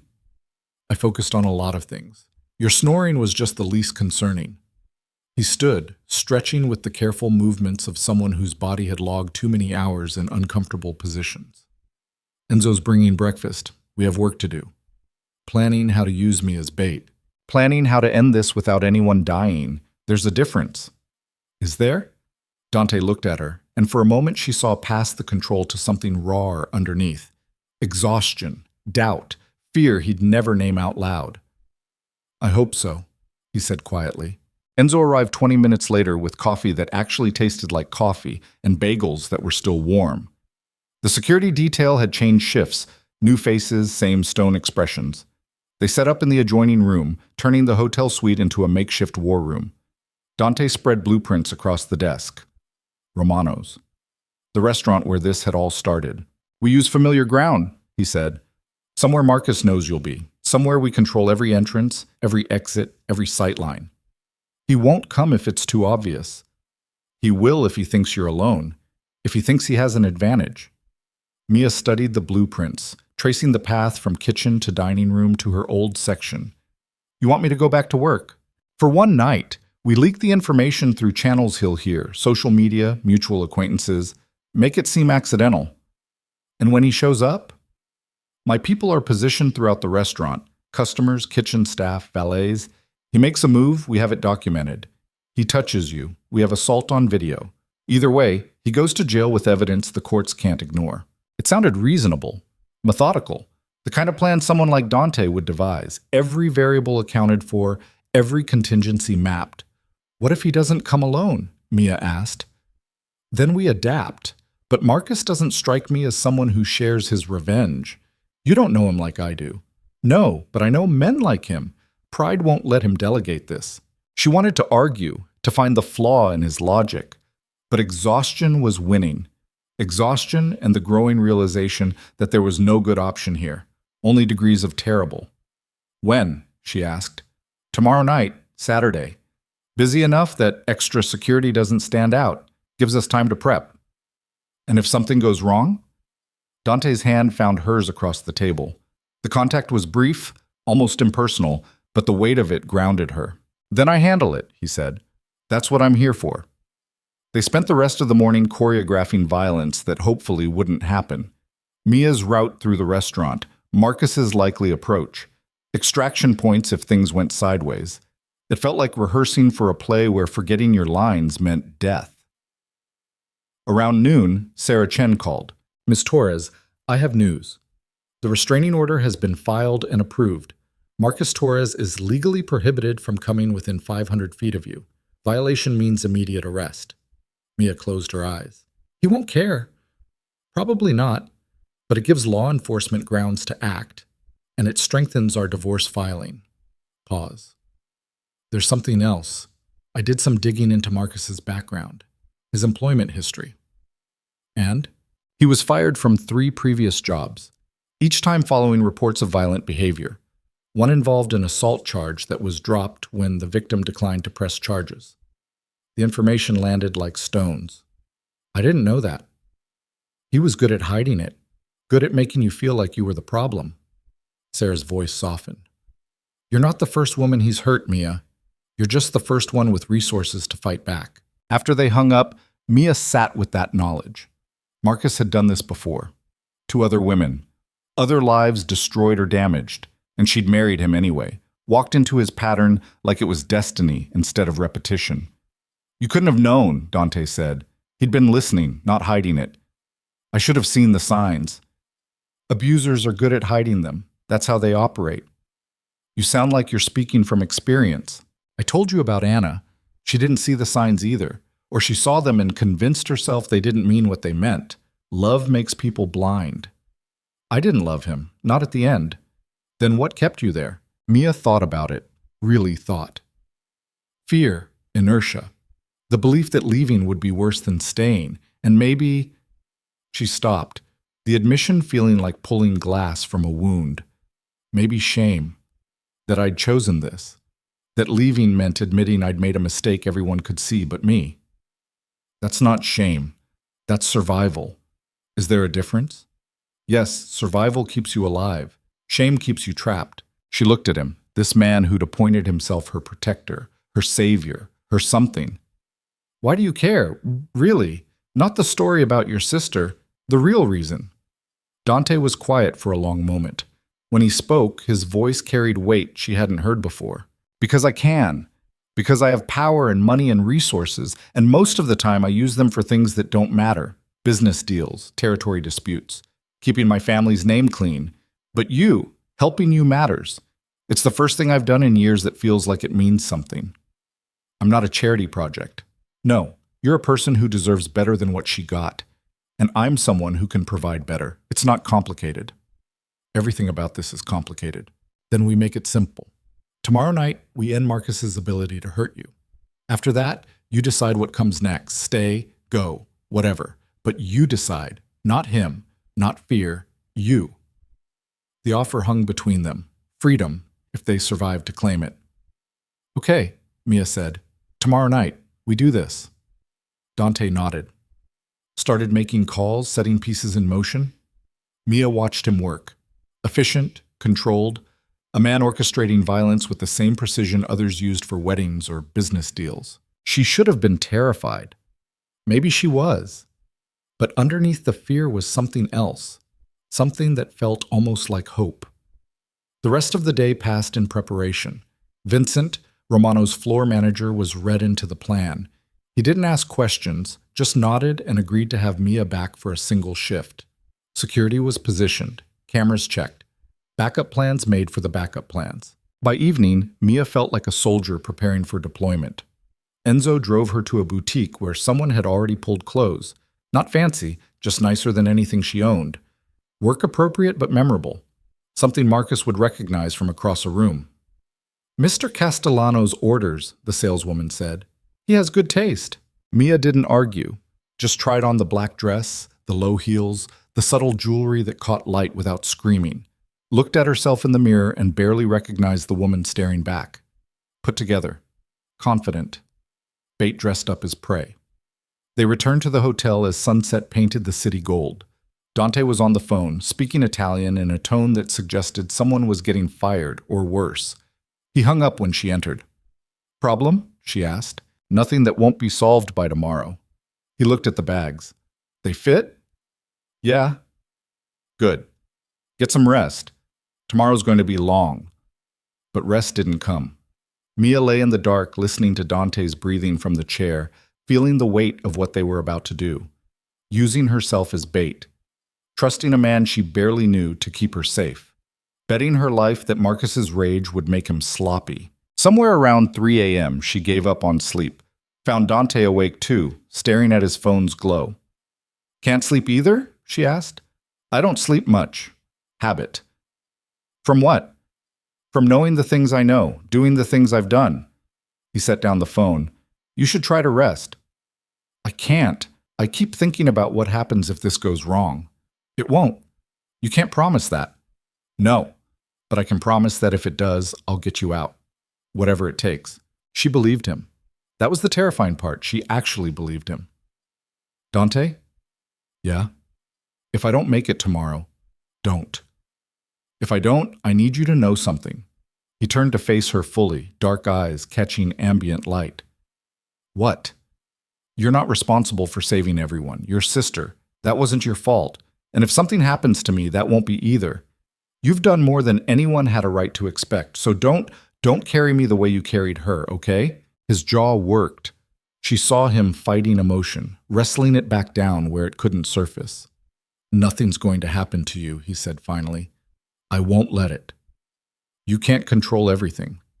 Watch me. The certainty in his voice should have been arrogant. Instead, it felt like a lifeline thrown to someone drowning. She went back to bed. This time, sleep came in fragments. Dreams of restaurants and broken glass and hands that grabbed and hands that protected, and the inability to tell which was which. Saturday arrived with false cheerfulness. Blue skies and reasonable temperatures, the kind of day designed for anything but what they were planning. Mia dressed carefully, the new clothes feeling like armor. Applied makeup that hid the fading bruises but let her freckles show. Tied her hair back the way she had when she'd worked at Romano's, muscle memory taking over. Dante watched from the doorway. "You look ready." "I don't feel ready. No one ever does." "That's not weakness. That's being human." Enzo drove them to Romano's at 4, 3 hours before the plan kicked off. They entered through the back, past kitchen staff who'd been briefed to expect them. Chen was at his station, prepping duck with the same focused intensity she remembered. He looked up. "Heard you were coming back." "Just for tonight." "Good. Place hasn't been the same without you." He went back to his work, the closest thing to sentiment he'd offer. Vincent met them in his office, where Dante spread updated blueprints across the desk. "Everyone's in position," Vincent said. 3 of your guys are seated already, dressed like customers. 2 more in the kitchen. Valets are yours. We've got cameras covering every angle." "Good. And the leak?" "Went out this morning, Instagram post from one of the other servers, tagging Romano's and mentioning Mia's back for a shift. Marcus follows her on a burner account. He'll have seen it." Mia's stomach turned. "You're sure he'll come?" "He'll come," Dante said. "Men like him can't resist." The hours until service started crawled. Mia familiarized herself with her old section again, tables 12 through 18, the corners she knew by heart. Everything was exactly the same, like she'd never left, like the past week had been a fever dream. At 6, the first customers arrived. By 6:30, the dining room was half full. Dante sat at table 15 with a laptop open, looking like any other businessman catching up on work over dinner. His security was invisible, blended into the background like they'd been born there. Mia took her first order at 6:40, a couple celebrating an anniversary. She smiled, made recommendations, felt the muscle memory of performance take over. For 90 seconds, it felt normal. Then she saw Marcus. He was across the street, visible through the floor-to-ceiling windows, standing on the sidewalk like he was gathering courage, or rage, or both. "He's here," she said quietly, knowing the microphone hidden in her collar would pick it up. Dante's voice came through the nearly invisible earpiece. "I see him. Stay calm. Let him come to you." Marcus crossed the street, entered Romano's through the main entrance. Vincent intercepted him at the host stand, playing his part perfectly. "Good evening, sir. Do you have a reservation?" "I'm here to see my wife." "I'm sorry, sir, but this is a private dining establishment. If you're not a guest..." "That's her right there, Mia!" His voice cut through the restaurant's ambient noise. Heads turned. Mia's hand shook as she set down her notepad. Marcus pushed past Vincent, moving toward her with the purposeful stride of someone beyond caring about consequences. He looked worse than she'd ever seen him. 3 days of stubble, clothes wrinkled, eyes red-rimmed and wild. "Mia, we need to talk." "You need to leave, Marcus. You're violating the restraining order." "Fuck the restraining order. Fuck all of this. You're my wife. You don't get to just walk away." Dante stood, positioning himself between them without seeming to. "Mr. Torres, you need to leave. Now. And you need to mind your fucking business, rich boy. This is between me and my wife. Your wife has made her position clear. Respect it or face consequences." Marcus laughed, ugly and sharp. "Consequences? From you? You think you scare me? You think money makes you dangerous?" "I think you're about to find out." The restaurant had gone silent, everyone watching, phones probably recording. This was the moment. Marcus would either back down or escalate. He chose escalation. Marcus lunged past Dante, hands reaching for Mia. She stumbled backward, hitting a table, glasses crashing. He grabbed her wrist, grip iron tight and familiar. "You're coming home. Right now. We're going to talk and you're going to remember who the fuck you belong to. Let go of me." "No. Not until you..." Dante's hand closed on Marcus's shoulder, spun him around with controlled violence. "Last warning, let her go." Marcus swung wild, fist connecting with Dante's jaw hard enough to snap his head sideways. Blood appeared at the corner of Dante's mouth. Then everything went to hell. Dante didn't just fight back. He dismantled Marcus with surgical precision. Block, strike to the solar plexus, knee to the thigh that buckled his leg. Marcus went down hard, gasping, and Dante followed him down with a control that was somehow more terrifying than rage would have been. "You're done," Dante said quietly, knee on Marcus's chest. "You understand? Done." Security, real security, not Dante's people, burst through the doors, NYPD responding to what must have been a silent alarm. They took in the scene. Marcus on the floor, Dante above him, Mia backed against a table with her wrist already bruising. "What's going on here?" The lead officer, 40-something, with a cop's dead eyes. "This man assaulted my employee," Vincent said smoothly. "We have it on camera. He's also violating an active restraining order." The officer looked at Mia. "Ma'am, is this true?" She nodded, not trusting her voice. They cuffed Marcus. He fought, screaming obscenities that made diners flinch, promising revenge, promising death, promising everything that confirmed exactly what kind of man he was. As they dragged him toward the exit, he locked eyes with Mia. "This isn't over. You hear me? This isn't fucking over." Then he was gone. Sirens fading. Restaurant slowly returning to its normal rhythm, servers resetting tables, managers comping meals.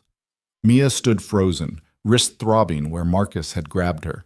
Dante approached slowly, hands visible, non-threatening. "You okay?" "I don't know." "Let me see your wrist." She extended it. His fingers were gentle, probing for broken bones or sprains, finding neither, just bruises that would turn spectacular colors by morning. "We should get you checked out, make sure—" "I'm fine, I need air." She pushed past him, past Vincent's concerned questions, past everything. Found herself in the alley behind Romano's where deliveries came and staff smoked on breaks. Leaned against cold brick and tried to remember how to breathe. Dante followed. Of course he did. Gave her space but stayed close enough to help if she needed it. "It worked," he said. "He's in custody. Assault, restraining order violation, disturbing the peace. He'll be held until Monday's arraignment minimum. Sarah's already on it." He said it wasn't over. "They always say that doesn't make it true." "You don't know that." "I know the law. I know the evidence. He's done, Mia. Actually done this time." She wanted to believe him, wanted to feel the relief that should have come with Marcus in handcuffs. Instead, all she felt was numb, exhausted, like she'd run a marathon only to find the finish line was just the start of another race. "I need to get out of here," she said. "Away from the restaurant, away from everything." "Okay, where do you want to go?" "I don't know. Somewhere that doesn't feel like a crime scene." Dante pulled out his phone, typed something. "Give me 20 minutes. I'll have somewhere ready." He kept his word. 23 minutes later, Enzo pulled up in the Escalade. They drove north, out of the city, into suburbs that gave way to actual countryside. The safe house wasn't on any of Dante's property. It was a rental, anonymous, somewhere even his own people didn't know about. Small cottage on a lake, windows dark, surrounded by trees that whispered in wind she could hear through the car's soundproofing. "How did you set this up so fast?" Mia asked. "I didn't. I set it up 3 days ago. Contingency." Dante unbuckled. "In case we needed to disappear." They went inside. Furniture that looked like someone's grandmother had decorated in the 70s, but clean. Stocked fridge. Working heat. Enzo did a sweep out of habit, declared it clear, and left them alone. For the first time in a week, Mia and Dante were truly alone. No security detail outside, no phones ringing with emergencies, just silence and a lock on the door, and the knowledge that, for tonight at least, Marcus couldn't reach them. Mia sank onto the couch. Dante moved to the kitchen, returned with whiskey and glasses that didn't match. "Drink." She drank. It burned going down, settled warm in her chest. "You did good tonight," Dante said. "I froze. I let him grab me." "You stood your ground. That's different from freezing." "Felt the same." "It's not." They sat in silence, drinking whiskey that was probably expensive despite the cheap glasses. Outside, the lake reflected moonlight, beautiful in a way that felt wrong given everything else. "What happens now?" Mia asked. "Monday he's arraigned. He makes bail or he doesn't. Then what? Then the courts handle it. Restraining order, divorce proceedings, criminal charges. It takes time, but it works. And if he makes bail?" He won't come near you. He knows I'm watching. You can't watch forever. Dante set down his glass, turned to face her fully. Why not? Because you have a life, business, obligations. You can't spend the rest of your existence making sure my ex-husband doesn't kill me. Can't I? The question hung between them, loaded with implications she wasn't ready to examine. That's not sustainable, she said. Neither is you living in fear, so we find a middle ground. Like what? Like you stay close, work for one of my companies, live somewhere I can ensure security without it being prison. We make it make sense. That's not... Dante, that's not how this works. I can't just become part of your life because you decided to help me. Why not? Because I'm not. I'm nobody. A waitress with an abusive ex. You're whatever you are. We don't exist in the same world. We're existing in the same room right now. Seems pretty real to me. She laughed despite herself. You know what I mean.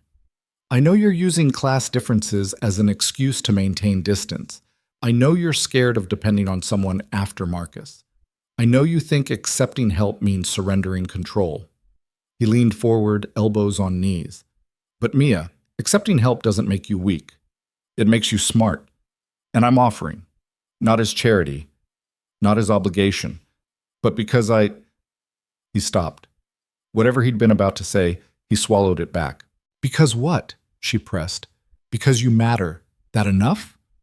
It should have been. She wanted it to be. But years of Marcus had taught her that mattering to someone didn't guarantee safety. Sometimes it guaranteed the opposite. I need to sleep, she said, instead of whatever truth was trying to surface. We can talk about logistics tomorrow. Okay. Dante showed her to the bedroom, small, clean, anonymous. He took the couch without being asked. The parallel to the hotel room wasn't lost on either of them. Mia lay in the dark, listening to the cottage settle, thinking about Marcus in a holding cell, thinking about Dante on a couch too short for his frame, thinking about the choice she'd made to trust a stranger with her life. Sleep came eventually, dreamless and deep. She woke to sunlight and the smell of coffee, found Dante in the kitchen, cooking eggs like it was normal, like they were normal. Sleep okay? He asked. Better than expected. Good. Eat. We have to talk. The seriousness in his tone made her stomach drop. She sat at the small table, accepted the plate he offered, waited. Dante sat across from her, didn't touch his own food. There's something I haven't told you, he said. Okay. About Marcus, about why I got involved. Mia set down her fork. I thought you told me. Your sister. That's true. But it's not the whole truth. He rubbed his face, tired in a way that went deeper than lack of sleep. 3 months ago, I had someone look into Marcus, before I ever approached you, before Romano's. I knew who he was, what he'd done, not just to you, but before. The eggs turned to ash in her mouth. You knew before? Yes. And what, you've been stalking me? Not stalking, monitoring, making sure you were safe. That's the same fucking thing. No, it's not. Stalking is about control. This was about what? Playing hero? Deciding I needed saving before I even knew you existed? Dante's jaw tightened. You needed saving, whether you knew it or not. That wasn't your decision to make. Then whose was it? Yours? You were covering bruises with makeup and going to work like nothing was wrong. You weren't saving yourself, Mia. You were surviving. There's a difference. She stood, chair scraping. Get out. Mia, get the fuck out. You don't get to do this. You don't get to invade my life, manipulate me into trusting you, and then act like it was for my own good. I wasn't manipulating. Bullshit. Everything about this was manipulation. The money, the lawyers, the protection.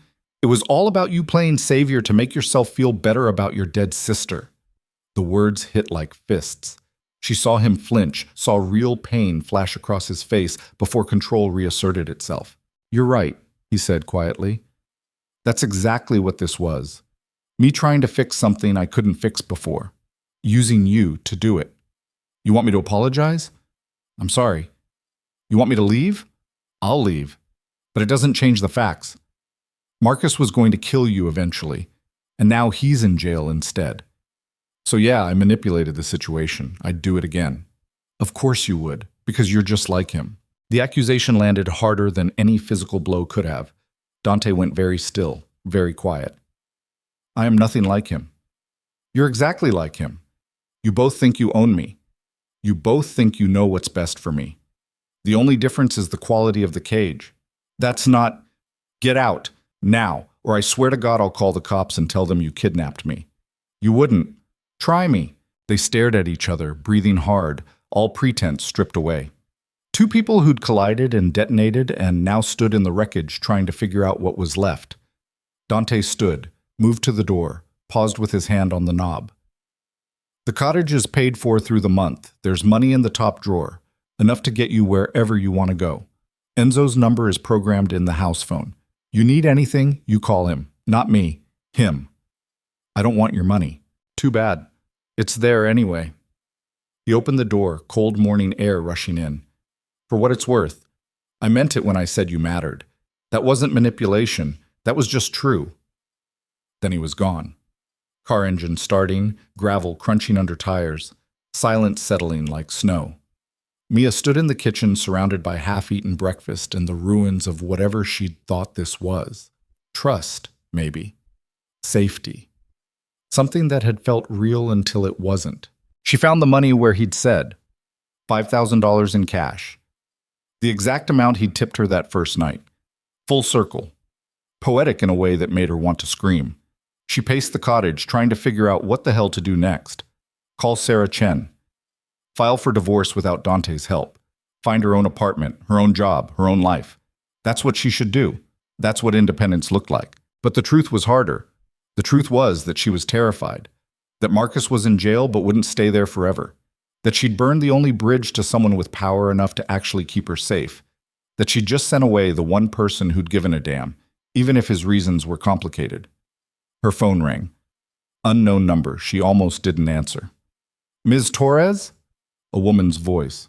Official. Yes? This is Officer Martinez with NYPD. I'm calling about Marcus Torres. Mia's blood went cold. What about him? He posted bail an hour ago. He's been released. The cottage suddenly felt very small, very isolated, very far from any help that mattered. I thought the charges... Bail was set at $50,000. Someone posted it. He's out pending trial. Who posted it? I can't disclose that information, but I wanted you to know, for your safety. The restraining order is still active. If he contacts you, call 911 immediately. She hung up. Mia stood with the dead phone in her hand, looking at the $5,000 that suddenly felt less like freedom and more like blood money. Marcus was out. Someone had paid to release him.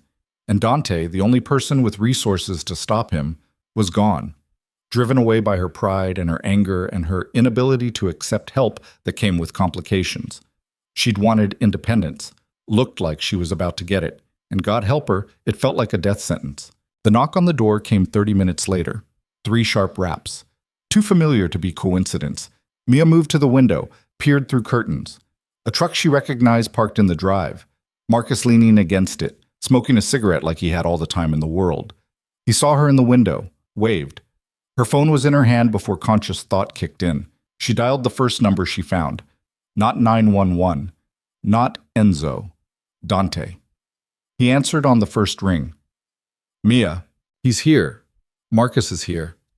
Someone posted his bail and he found me and he's outside and lock the doors, don't let him in. I'm 20 minutes away. How are you 20? I never left. I've been parked half a mile down the road in case something like this happened. 20 minutes. You hear me? Hold on for 20 minutes. The call cut off. Mia checked the locks, backed into the center of the room. Through the window, Marcus finished his cigarette, flicked it into the dirt, walked toward the door. Mia, baby, I know you're in there. We need to talk. His voice was calm, reasonable. The same tone he'd used after every beating, every apology, every promise that this time would be different. Go away, Marcus. You're violating the restraining order. Restraining order doesn't mean shit if no one enforces it. And out here, there's no one around for miles. Just you and me. Like old times. The police know where I am. No, they don't. Even I barely know where you are. Took some doing to find this place. Your boyfriend's good at hiding things, but not good enough. She heard something metallic, looked through the window to see Marcus holding a crowbar. You can open the door, or I can open it for you. Your choice, baby. But we're having this conversation one way or another. Mia's hand shook as she pulled out her phone, dialed 911. 911, what's your emergency? There's a man outside my house. He has a restraining order. He's threatening to break in. What's your location? She gave the address, praying it was right. Police are being dispatched. Can you get to a safe room? There is no safe room. It's a cottage, 1 floor, no basement. Then stay on the line with me. Help is coming. Through the window, Marcus raised the crowbar, brought it down on the door lock. Once, twice, wood splintering. He's breaking in. The door burst open. Marcus stepped through, crowbar in hand, that terrible, reasonable expression on his face. Hung up on 911, he said. We're going to talk. Just us. Like it should have been from the start. Mia backed toward the bedroom, phone clutched like a talisman. Stay away from me. Or what? You'll call your rich boyfriend? He's not here, baby. Just us, like always. The police are coming. Sure they are. 20-minute response time in the country. We've got time. He advanced. She retreated. The bedroom doorway felt like a trap with no escape. I loved you, Marcus said, and for the first time his voice cracked. I fucking loved you. Gave you everything. And you threw it away for what? Money? Better dick? What was worth destroying everything we had? You destroyed it. You and your fists and your rage and your... Don't! The crowbar came up, pointed at her like an accusation. Don't you fucking dare put this on me. I made mistakes. I know that. But you're the one who left. You're the one who brought another man into our marriage. There was no marriage left to bring anyone into. There was until you decided there wasn't. They were in the bedroom now. Mia's back hit the wall. No more retreat. Marcus stood in the doorway, blocking the only exit. Here's what's going to happen, he said, voice dropping to something almost gentle. You're going to come home with me. We're going to work this out, get counseling, whatever, but you're going to stop this divorce bullshit and remember who you belong to. I don't belong to anyone. Wrong answer. The crowbar swung. Mia ducked, felt the air move above her head. The weapon buried itself in drywall where her skull had been. She ran, not past him, that was blocked, but toward the window, grabbed the lamp from the nightstand, hurled it through glass, dove after it in a move born of pure survival instinct, hit the ground outside in an explosion of pain and broken glass, rolled, stood on shaking legs, ran. Behind her, Marcus roared, coming through the door, not the window, faster than she was. The woods surrounded the cottage. She plunged into them, branches whipping her face, roots trying to trip her. No idea where she was going, just away. Marcus crashed through underbrush behind her, gaining. Of course he was gaining. He was bigger, stronger, fueled by rage that could outpace fear. You can't run forever. His voice echoed through trees. This is my hunt now. Mia's lungs burned. Her feet, still in the low heels from last night, weren't made for this terrain. She kicked them off, kept running barefoot over dirt and pine needles and things that cut. Something snagged her ankle, root or branch. She went down hard, face first into earth that tasted like blood and fear. Footsteps thundered closer. She tried to stand. Her ankle wouldn't hold weight. Marcus appeared through the trees like a nightmare-given form, breathing hard, sweating, smiling. End of the line, baby. He raised the crowbar. Mia closed her eyes. After everything, Dante's help, the plan, the escape, this was how it ended. In the woods, alone, exactly like she'd always feared. The gunshot was impossibly loud. Marcus jerked, looked down at his chest where red was blooming, looked up with an expression of pure shock. Fell.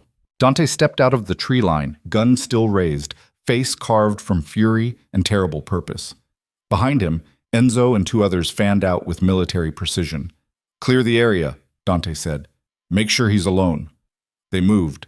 Dante came to Mia, holstering his weapon, hands already checking her for injuries. Are you hurt?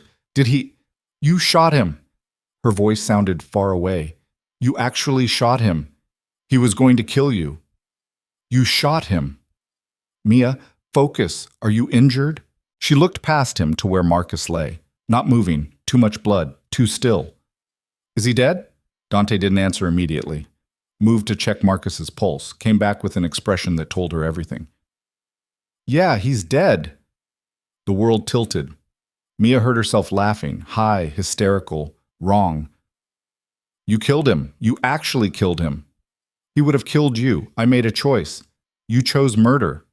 I chose you. The simplicity of it was somehow worse than any justification could have been. Dante had killed a man, not in rage, not in passion, but with controlled, calculated precision because that man had threatened something Dante had decided to protect. Sirens in the distance, getting closer. Police are coming, Enzo said. We need to get our story straight. No story. Dante's voice was firm. Truth. He broke in, attacked Mia, chased her into the woods with a weapon. I stopped him. Self-defense, third-party intervention.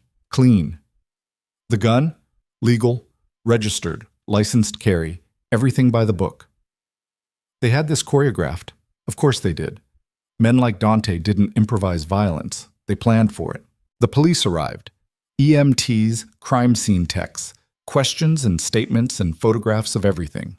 Mia sat wrapped in a blanket, giving her version while men in uniforms processed Marcus's body like evidence instead of a person who'd once been her husband. Dante's lawyer, not Sarah, someone else, someone who specialized in exactly this kind of thing, arrived within an hour.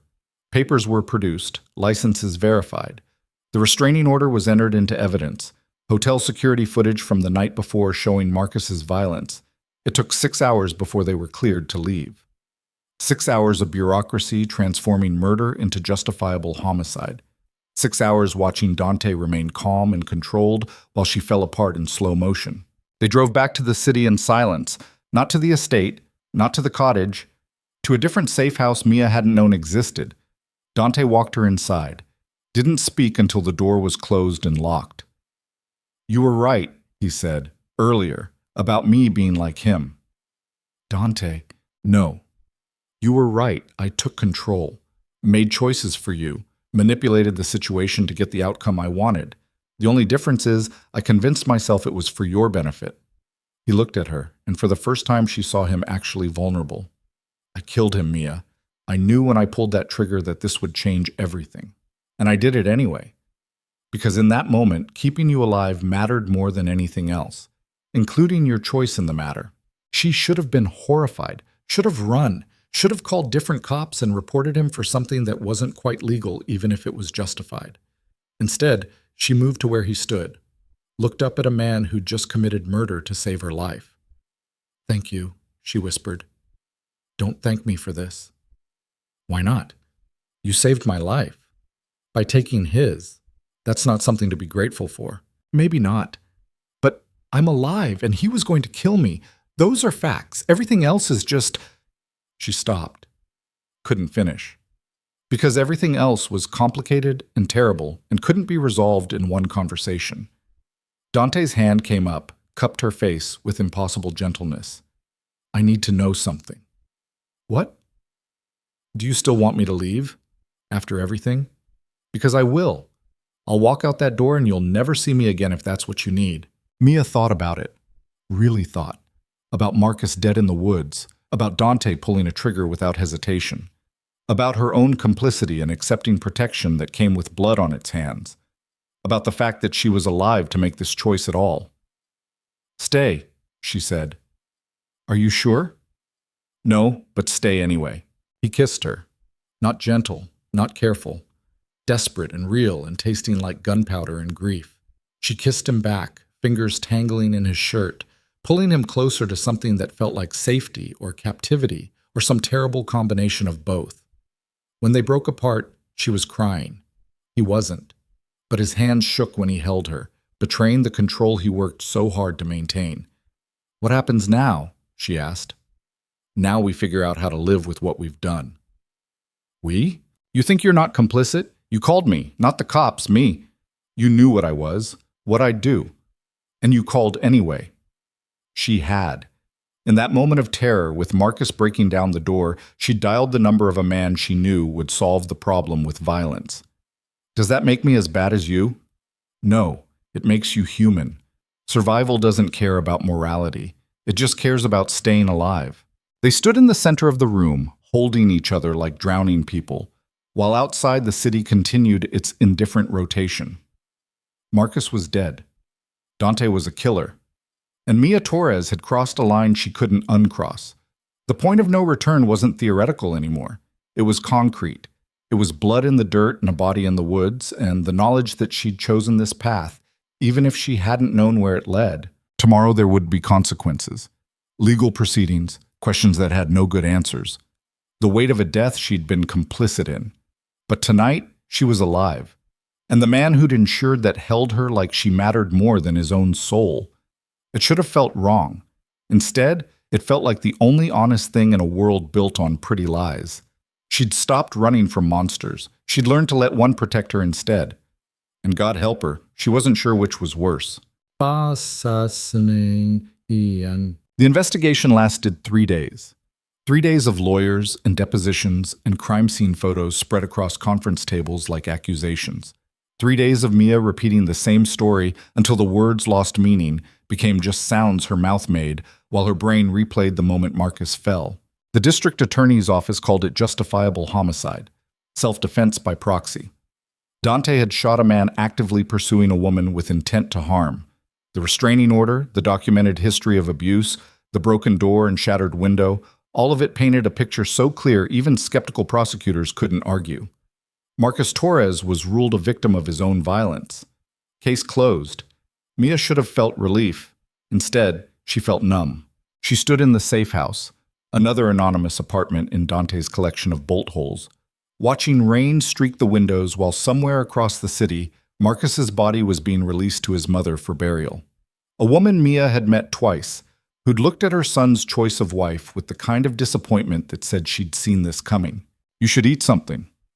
Dante's voice came from the doorway. He'd been giving her space, sleeping on the couch even though there was a bed, moving through the apartment like a ghost haunting his own protection. "Not hungry?" "You haven't eaten in 2 days." "I'm aware." He moved closer, careful not to crowd. The past 72 hours had taught him the limits of her tolerance for proximity. "Mia, you need to take care of yourself." "Why?" "So I can be healthy while I process the fact that my husband is dead because I made a phone call?" "He's dead because he broke into a house with a weapon and tried to kill you." "Semantics." "No, facts." Dante's reflection appeared in the window beside hers. Dark circles under his eyes, stubble he hadn't bothered shaving. He looked as wrecked as she felt, just better at hiding it. "You didn't pull the trigger. I did. You get to walk away from this with clean hands." She laughed, bitter and sharp. "You think my hands are clean? I called you knowing exactly what you'd do. That's not innocence, that's delegation. That's survival. Is there a difference anymore?" He didn't answer. Outside, the city moved through its evening routine, people going home from work, heading to dinner, living lives that hadn't been shattered by violence. Normal people with normal problems. Mia envied them so much it hurt.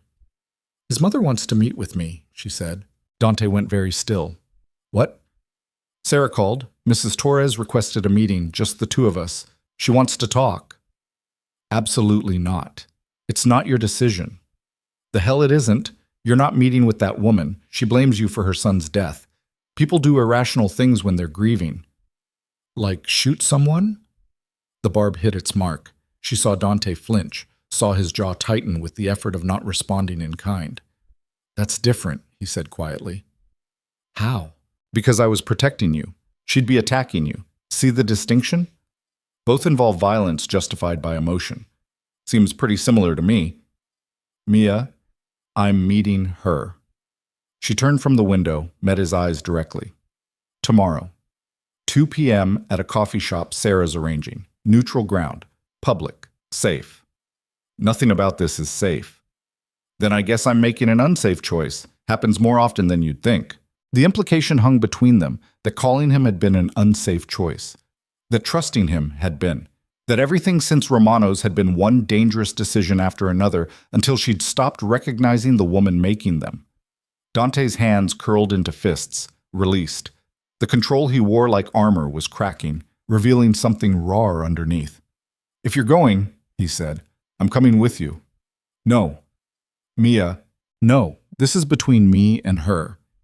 You being there would just It would make it worse. She needs to see me as a person, not as someone under your protection. You are under my protection.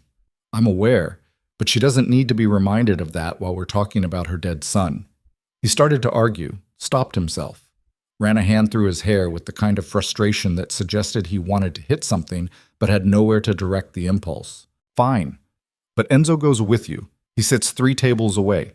You feel threatened at all. You look at him, and he ends it. Non-negotiable. Fine. And you wear this. Dante pulled a small device from his pocket. Looked like a pendant on a chain. GPS tracker. Also has a panic button. You press it. I know exactly where you are and that you need help. She should have refused. Should have drawn a line at being tracked like a pet. But the device was small and unobtrusive, and the part of her that was still terrified of what came next accepted it without argument. Okay. He fastened it around her neck himself, fingers gentle against her skin. The intimacy of the gesture felt wrong, given everything else. You didn't put tracking devices on people you had healthy relationships with. But healthy had stopped being an option somewhere between the bathroom floor and the body in the woods. Thank you, she said, because she didn't know what else to say. Don't thank me, just stay alive. The next day arrived with false sunshine and temperatures warm enough to pretend spring was coming early. Mia dressed carefully, not funeral black, but not cheerful either. Gray, neutral, the uniform of someone trying not to make statements. The coffee shop Sarah had chosen was in Brooklyn, far from anywhere Mia or Marcus had frequented. Deliberately anonymous. Enzo drove her in silence, took up position exactly 3 tables away with a newspaper he didn't read, and sight lines that covered all exits. Mrs. Torres arrived 10 minutes late. She looked smaller than Mia remembered. Grief had collapsed her, shoulders curved inward, eyes hollow, hands that shook when she set down her purse. She was maybe 60, but looked 80, aged by the kind of loss that had no comfort. They sat across from each other, 2 women connected by a man who'd hurt them both in different ways. Thank you for coming, Mrs. Torres said. Her voice was papery, thin. I wasn't sure you would. I wasn't sure I should. But you did. That means something. She wrapped her hands around a coffee cup she'd ordered but wouldn't drink. I need to understand what happened. The police version, it doesn't make sense. Marcus he had problems, but he wasn't a killer. He tried to kill me. Mia kept her voice level, factual. Multiple times. The last time he succeeded in breaking into where I was staying. He chased me into the woods with a weapon. If Dante hadn't stopped him, I'd be dead. But you left him. You broke his heart. He wasn't thinking clearly. He broke my ribs. Gave me a concussion. Put his hands around my throat. Mia pulled out her phone, showed photos she'd taken months ago. Bruises in various stages of healing, injuries documented but never reported. This is what broke his heart looked like. Your son hurt me repeatedly over 8 months.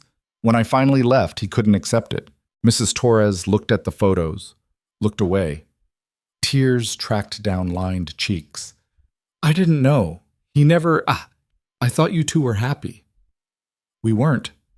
I was terrified, and he was getting worse. But he loved you. Love doesn't look like violence. What Marcus felt, that wasn't love, that was possession. And when he couldn't possess me anymore, he decided to destroy me. He's still my son. The words came out broken. He's still my baby. And now he's gone and you're alive and the man who killed him walks free. How is that fair? Mia felt something crack in her chest. Because it wasn't fair. None of this was fair. Marcus was a damaged man who'd damaged others, and now he was dead at 34 with a mother who'd never stopped mourning him. It's not fair, Mia said quietly. You're right. But fair stopped being an option the first time he hit me. After that, it was just about survival. And his death? Was that survival too? Yes. Mrs. Torres absorbed that, drank her coffee without seeming to taste it. When she spoke again, her voice carried a weight that suggested she'd been rehearsing. I'm not here to forgive you. I can't. But I need you to know. Marcus wasn't always like this. He was a sweet boy, gentle. Something broke in him when his father left. Something I couldn't fix no matter how hard I tried. She met Mia's eyes, and for the first time there was something like understanding there. I failed him, and he failed you, and now we both have to live with that. I'm sorry for your loss, Mia said, because it was true. Because even monsters were someone's child. Are you sorry he's dead? The question was a trap. Any answer condemned her. I'm sorry it came to this, Mia said carefully. I'm sorry there wasn't another way. But I'm not sorry I'm alive. Mrs. Torres nodded slowly. That's honest, at least.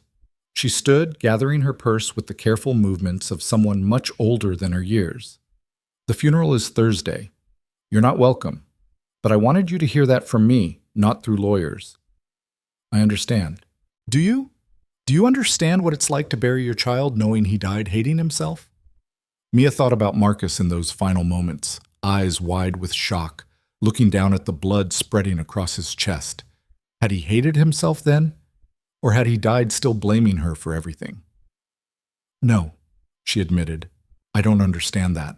Then maybe we're even. I don't understand how you can sit there looking healthy while my son is in a morgue. Mrs. Torres turned to leave, paused. That man who shot him, Castellano, he's the one you're with now? It's complicated. No, it's not. You traded one man for another, Marcus for someone with more money and better control. But mark my words, girl, men like that don't change. They just hide it better. She left. Mia sat alone with the accusation hanging in the air like smoke. Enzo appeared at her elbow. You okay? No, but I will be. They drove back to the safe house in silence. Dante was waiting, pacing the living room like a caged animal. He spun when she entered. How did it go? About as well as expected. She hates me, blames me, thinks I traded Marcus for you. Did you? The question stopped her cold. What? Did you trade him for me? Is that what this is? Jesus Christ, Dante. Her son is dead. She gets to lash out. You don't. I'm not lashing out. I'm asking a legitimate question, because from where I'm standing, you've been pulling away since I pulled that trigger, and I need to know if that's temporary or permanent. You killed someone for me. To save you, there's a difference. Not to my conscience, there isn't. They were shouting now, months of unspoken tension finally boiling over. Enzo and his team had made themselves scarce, leaving them alone to detonate. Your conscience, Dante said, voice dropping to something more dangerous than shouting. Your conscience gets to stay clean while mine carries the weight. You called me. You knew what I'd do. But I'm the one who has to live with pulling that trigger. I didn't ask you to kill him. You asked me to save you. Same thing. It's not. I wanted him stopped, not dead. And if stopping him meant killing him, what then? You want me to apologize for keeping you alive? Mia felt tears burning, fought them back. I want you to stop acting like you're some kind of hero. You killed a man. That doesn't make you noble. It makes you dangerous. I've never claimed to be anything but dangerous. You knew that from the start. Knowing it and living with it are different things. Then leave. Dante spread his arms, gesture encompassing the apartment, the situation, everything. The door's right there. Walk out. Find your own place, your own life. I won't stop you. You say that like it's simple. It is simple. You stay or you go. Everything else is just noise. She wanted to leave. Wanted to prove she could walk away from him the way she'd eventually walked away from Marcus. But the truth was more complicated. The truth was she was terrified of being alone. Terrified of what came next without someone watching her back. Terrified that Mrs. Torres was right. She had traded one man for another, just with better packaging. I can't do this right now, she said. I need space. I don't know what I need. Then figure it out. But do it here, because I'm not letting you walk out that door until I know you're safe. You don't get to decide that. Watch me. The control in his voice was absolute, and for the first time since Marcus's death, Mia felt the weight of what she'd accepted. Dante wasn't Marcus. He'd never raised a hand to her, never would. But control was control, even when it came wrapped in protection. She moved to the bedroom, slammed the door, heard Dante on the other side, probably making phone calls, arranging whatever needed arranging in his world of money and power and solutions that came with body counts. Her phone buzzed. Text from Sarah Chen. Need to meet, tomorrow. 10 a.m. My office. Important. Mia texted back confirmation, then sat on the bed staring at the wall, trying to figure out who she'd become, trying to recognize herself in the choices she'd made. Tomorrow came too fast. Enzo drove her to Sarah's office in Midtown, glass and steel and the kind of corporate elegance that suggested very expensive billable hours. Sarah met her in a conference room with views of the city and coffee that actually tasted good. "How are you holding up?" Sarah asked. "I'm not, but I'm upright. That counts for something." "It does." Sarah pulled out a folder, set it between them. "We have a problem." Mia's stomach dropped. "What kind?" "Marcus's mother is filing a wrongful death suit against you and Dante, claiming you conspired to murder her son." The room tilted. "That's insane. The DA cleared it as self-defense." "Criminally, yes. Civilly, the bar is different. She doesn't have to prove murder beyond reasonable doubt, just that it's more likely than not that Dante's actions were excessive, that the shooting wasn't necessary. He was chasing me with a crowbar in the woods after you'd escaped the house. A good lawyer, and she's hired a very good lawyer, will argue Dante could have called police instead of pursuing, that the kill shot was revenge, not protection. That's bullshit. That's litigation." Sarah leaned forward, expression serious. "This gets ugly, Mia. Depositions, discovery. Every text message, every email, every interaction between you and Dante gets examined. They'll paint you as a woman who manipulated a wealthy man into killing her inconvenient husband. I know, but juries love narratives, and rich man kills poor man over woman is a narrative that sells." Mia felt the walls closing in. "What do I do?" "We fight it. But I need to know. Is there anything in your communications with Dante that could be misconstrued? Anything that sounds like you wanted Marcus dead?" She thought about the hotel room conversation. "Then we find another way. About Dante offering permanent solutions. About her saying no to murder, but yes to bait. Nothing explicit," she said, "but context matters. Context always matters, which is why we need to prep you. Hard. They'll depose you, and you need to be ready." The next 3 days were boot camp for testimony.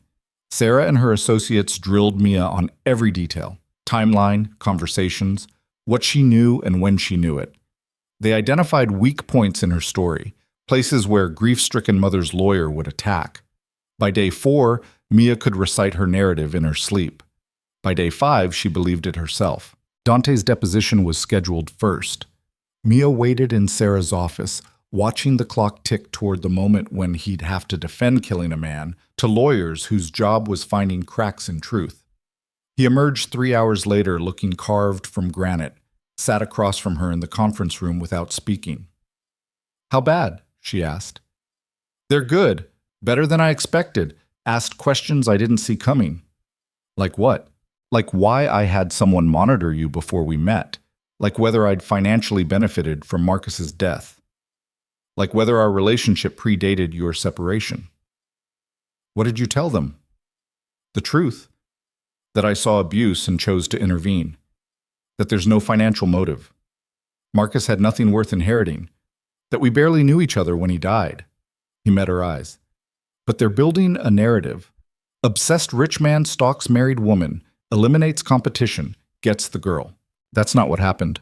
Doesn't matter. It's plausible enough to get to a jury. And juries are unpredictable." Sarah returned with updates. "Mrs. Torres's lawyer is offering settlement, $2 million. They drop the suit, you and Dante sign NDAs, everyone moves on." $2 million, Mia repeated. The number was obscene. "It's less than trial would cost," Sarah said. "And trial is a gamble. You could win. You could lose. You could win but have your entire life dissected in court and splashed across tabloids. Settlement means certainty." "It also means admitting guilt," Dante said. "NDAs don't admit guilt. They admit wanting this over." Same thing to public perception. They sat with the offer. $2 million to make a mother's grief go away, to avoid testimony and cross-examination, and photographs of Marcus's body entered as exhibits. "I can't decide this," Mia said. "It's too much. The money, the implications, all of it." "You don't have to decide alone," Dante said. "We're in this together." "Are we?" "Because it feels like you're in your world of lawyers and settlements, and I'm just trying not to drown." "Then let me pull you out." "You can't save everyone, Dante." "I can save you, that's enough." The certainty in his voice should have been comforting. Instead, it felt like pressure, like expectation, like she owed him something she didn't know how to give. I need air, she said. Stood. Walked to the windows overlooking the city. This is insane. All of it. A month ago, I was serving tables and hiding bruises. Now I'm discussing multi-million-dollar settlements for my dead husband. How did this become my life? You made choices, Sarah said. Not unkindly. You chose to leave Marcus, chose to accept Dante's help, chose to call him when Marcus showed up. Every choice had consequences. This is one of them. So what? I just accept that my life is permanently complicated now? That every decision comes with lawyers and lawsuits and guilt? Or you accept the settlement and move on, start over, build something new. Mia thought about what new looked like. An apartment somewhere Marcus's ghost couldn't reach. A job that didn't involve serving people who looked through her. Maybe even happiness, if she could remember what that felt like. But all of it came wrapped in Dante. His money, his protection, his presence in every corner of her existence. I need to think, she said. You have 48 hours, Sarah said. After that, the offer expires. They left the office in silence. Enzo drove them back to the safe house where Mia had been living for 2 weeks now. It was starting to feel less like sanctuary and more like limbo, a place between who she'd been and who she was becoming. That night, she couldn't sleep. Stood at the window watching the city's lights blur through rain that had started sometime after midnight. Behind her, Dante's breathing was steady from the couch he still insisted on using. You awake? She asked quietly. Yeah. Can't sleep either? Not really. She turned. He was sitting up, watching her with the intensity that had characterized everything since Marcus's death. What do you think we should do? She asked. About the settlement. I think we should fight. Why? Because accepting it feels like admitting we did something wrong. And we didn't. I saved your life. That's not something to apologize for.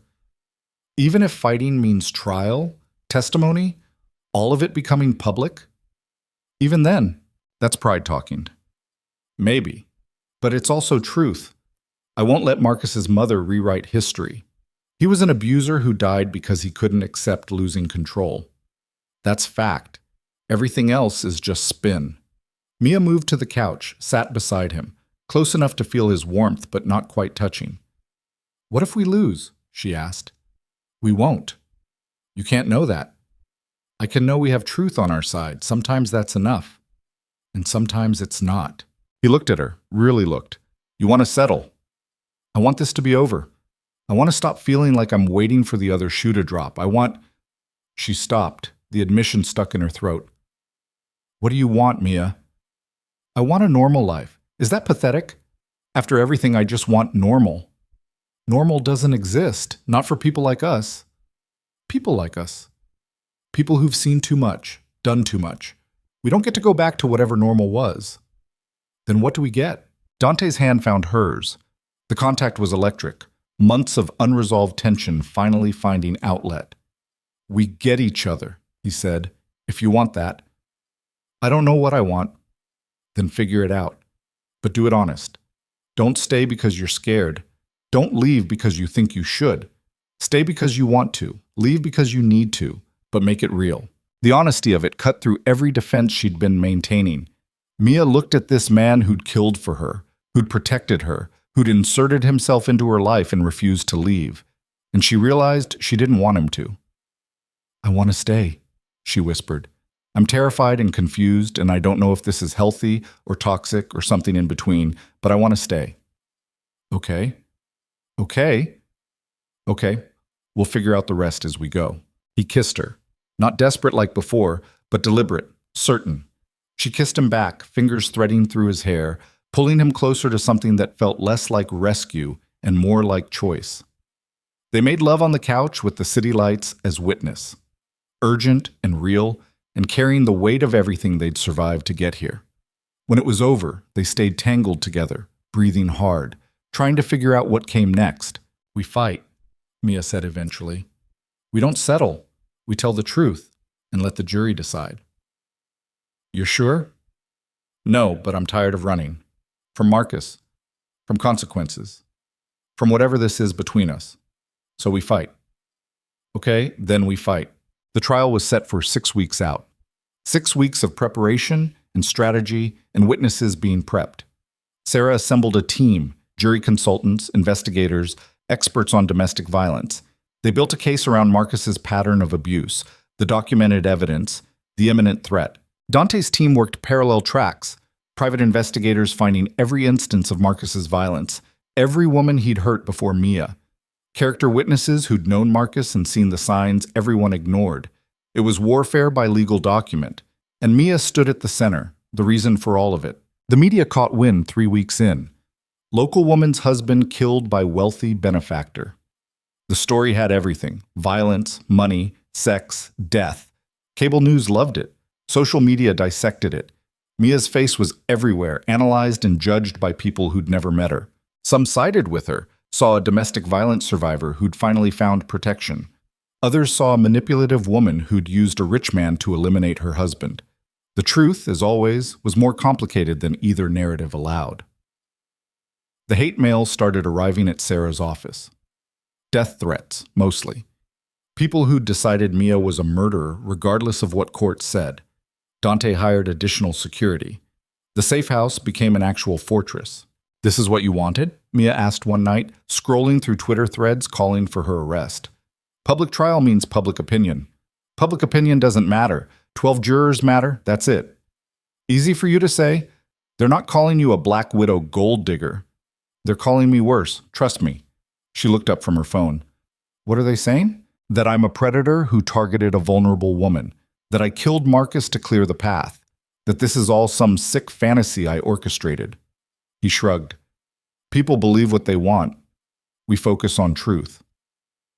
The night before jury selection, Mia couldn't eat, couldn't sleep. Paced the apartment while Dante made phone calls and Sarah sent prep documents, and the weight of what came next settled like concrete. What if they find us liable? She asked when Dante finally hung up. Then we appeal. And keep appealing until we win or run out of courts. You do that? I'd do anything to protect you. Thought that was clear by now. Even if it costs you everything? I have money. Money is replaceable. You're not. The simplicity of it should have been romantic. Instead, it felt like obligation, like debt she could never repay. I didn't ask for this, she said. I know, but you got it anyway. So what are you going to do about it? She looked at him, this dangerous, complicated man who decided she was worth saving whether she'd asked or not. I'm going to survive, she said, like I always do. And then I'm going to build something that matters. With me? I don't know yet. Ask me again when this is over. Deal. Morning came too fast. They dressed in the clothes Sarah had selected. Mia in simple navy, Dante in a suit that cost more than most cars. Looking respectable. Trustworthy. Not like people who'd been complicit in death. The courthouse was surrounded by news trucks and protesters. Some held signs supporting Mia. Survivors have the right to fight back. Others condemned her. Murderers don't hide behind money. Police maintained barriers, kept the crowds controlled. Inside was different, quiet, sterile. The machinery of justice grinding forward regardless of public opinion. Jury selection took 2 days. Sarah rejected anyone who seemed swayed by wealth or celebrity. Mrs. Torres's lawyer rejected anyone with domestic violence in their background. They ended up with 12 people who hopefully would care about evidence over narrative. Opening statements were Thursday. Mrs. Torres's lawyer was exactly what Mia expected. 50s, expensive suit, the kind of controlled aggression that came from years of winning. He painted a picture of obsession and murder, of Dante as predator and Mia as willing accomplice. Marcus Torres wasn't perfect, he said, but he didn't deserve to die. He deserved help, counseling, the legal system working as designed. Instead, he got a bullet from a man who'd been monitoring his wife for months, a man who saw an opportunity and took it, a man who killed first and asked questions never. Sarah's opening was different, clinical, focused on evidence. Marcus Torres was an abuser. That's not opinion, that's documented fact. Medical records, police reports, testimony from multiple women. And on the day he died, he broke into a home with a weapon, chased a terrified woman into the woods, and was seconds from killing her when Dante Castellano intervened. That's not murder, that's salvation. The trial unfolded in waves. Witnesses, exhibits, expert testimony. Mia's medical records were entered into evidence, photographs of bruises and breaks displayed on screens for the jury. Women Marcus had hurt before testified about his pattern.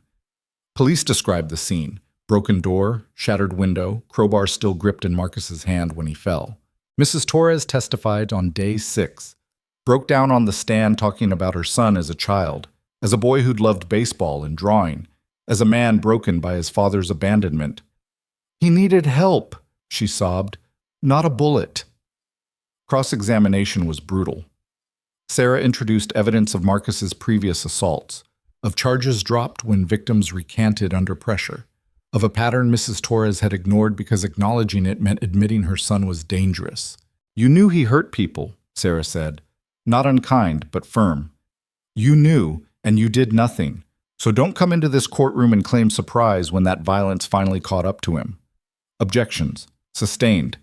But the point was made. Dante testified on day 8. Calm, controlled, walking the jury through exactly what happened. Why he'd monitored Mia, concerned for someone in danger. Why he'd been nearby when Marcus showed up. Precaution that proved necessary. Why he'd fired, imminent threat to life, split-second decision, would make the same choice again. The prosecutor tried to rattle him, asked about his family's reputation, about violence in his past, about whether he'd enjoyed playing hero. "I didn't enjoy any of it," Dante said, "but I'd do it again, because Mia Torres deserved to live, and Marcus Torres made that incompatible with his own life. That's not murder, that's mathematics." Mia testified last. 11 days into trial, exhausted from watching her life dissected, she took the stand and swore to tell the truth. Sarah walked her through gently how she'd met Marcus, when the abuse started, why she'd stayed. The progression from slaps to punches to threats, the bathroom floor, the hospital visits explained away as accidents. "Why didn't you report him?" Sarah asked.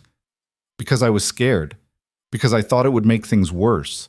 Because the system doesn't always protect women who report. And because part of me believed him when he said it was my fault." "Do you still believe that?" "No. I know now that abuse is always the abuser's choice. I didn't make him hit me. He chose to, over and over, until finally I chose to leave." Cross-examination was everything she'd feared. Mrs. Torres's lawyer painted her as manipulative, suggested she'd exaggerated the abuse, implied she'd wanted Marcus dead so she could be with Dante. "Isn't it true that you and Mr. Castellano were involved before Marcus died?" "No." "You expect this jury to believe a wealthy, powerful man helped you out of pure altruism?" "I expect them to believe the evidence." "The evidence shows your husband died 3 weeks after you met Dante Castellano. Convenient timing, wouldn't you say?" "Objection!" Sarah was on her feet. "Sustained. Counsel, stick to questions." But the seed was planted. The implication hung in the air that Mia had orchestrated this, that Marcus's death was plan, not tragedy. When she finally stepped down, 3 hours later, Mia felt hollowed out, like she'd left pieces of herself on the stand. Closing arguments were the next day. Both sides summarized their cases. Mrs. Torres's lawyer painting murder, Sarah painting survival. The jury got the case at 4 p.m., and then they waited. Hours turned into days. The jury deliberated through Friday, through the weekend. Rumors swirled about deadlock, about hung jury, about how this could all end without resolution. Monday morning, word came. Verdict reached. They assembled in the courtroom, Mia and Dante on one side, Mrs. Torres on the other, separated by an aisle that felt like a chasm. The jury filed in. 12 faces giving nothing away. "Has the jury reached a verdict?" "We have, Your Honor." The foreman, middle-aged woman, elementary school teacher, stood with a paper and shaking hands. In the matter of Torres versus Castellano and Torres, on the question of wrongful death, we find for the defendants. The courtroom erupted, Mrs. Torres's wail of anguish, reporters rushing for doors, Sarah gripping Mia's hand hard enough to bruise. They'd won. Mia should have felt relief. Instead, she felt empty. Marcus was still dead. His mother was still destroyed, and she'd just been declared legally blameless for a death she'd carry forever. Outside, reporters shouted questions. Cameras flashed. Dante's security created a corridor to the car. They drove away from the courthouse, from the verdict, from the end of one chapter and the beginning of whatever came next. At the safe house, Dante poured whiskey. Mia stared at her hands. 2 weeks ago, they'd been on a witness stand swearing to tell truth. Now they were just hands. Ordinary. Human. "We won," Dante said. "Did we?" The jury said we're not liable. That's not the same as winning. Then what would winning look like? Mia thought about it. Really thought. Marcus alive and in jail. His mother not destroyed. Me not traumatized. All of us getting to make different choices. That's not possible. I know. So we didn't win. We just survived. Sometimes that's enough. Is it? He didn't answer. Because they both knew the truth. Surviving wasn't the same as healing, and they had a long way to go before they could claim either.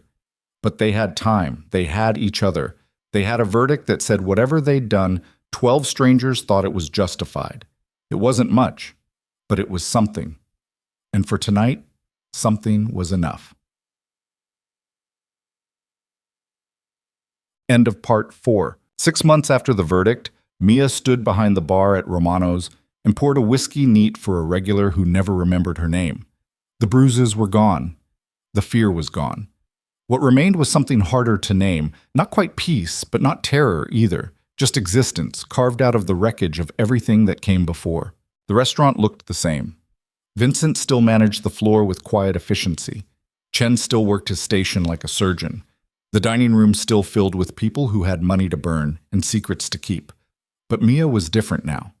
She moved through the space not as someone trying to disappear, but as someone who'd earned the right to be seen. Dante sat at table 15. Same spot as always. Laptop open, pretending to work while actually watching her with the intensity that had become familiar over the months. He came in 3 nights a week, ordered the duck, tipped exactly 20%. Nothing excessive. Nothing that screamed what they were to each other. Because what they were was complicated. They'd tried living together after the trial. Lasted 2 weeks before the weight of shared space and shared trauma became too much. Mia had moved into an apartment in the West Village. Not one of Dante's properties, but one she'd found herself and paid for with money from a job Sarah had helped her land. Legal assistant work, nothing glamorous, but honest. Hers. Dante had accepted her need for distance with the same control he applied to everything else. No arguments, no guilt trips, just quiet acknowledgement that sometimes healing required space. But he never went far. Always within reach if she needed him, always watching. "You're staring," she said without looking up from the glass she was polishing. "I'm observing." "Same thing." "Not quite." She glanced over.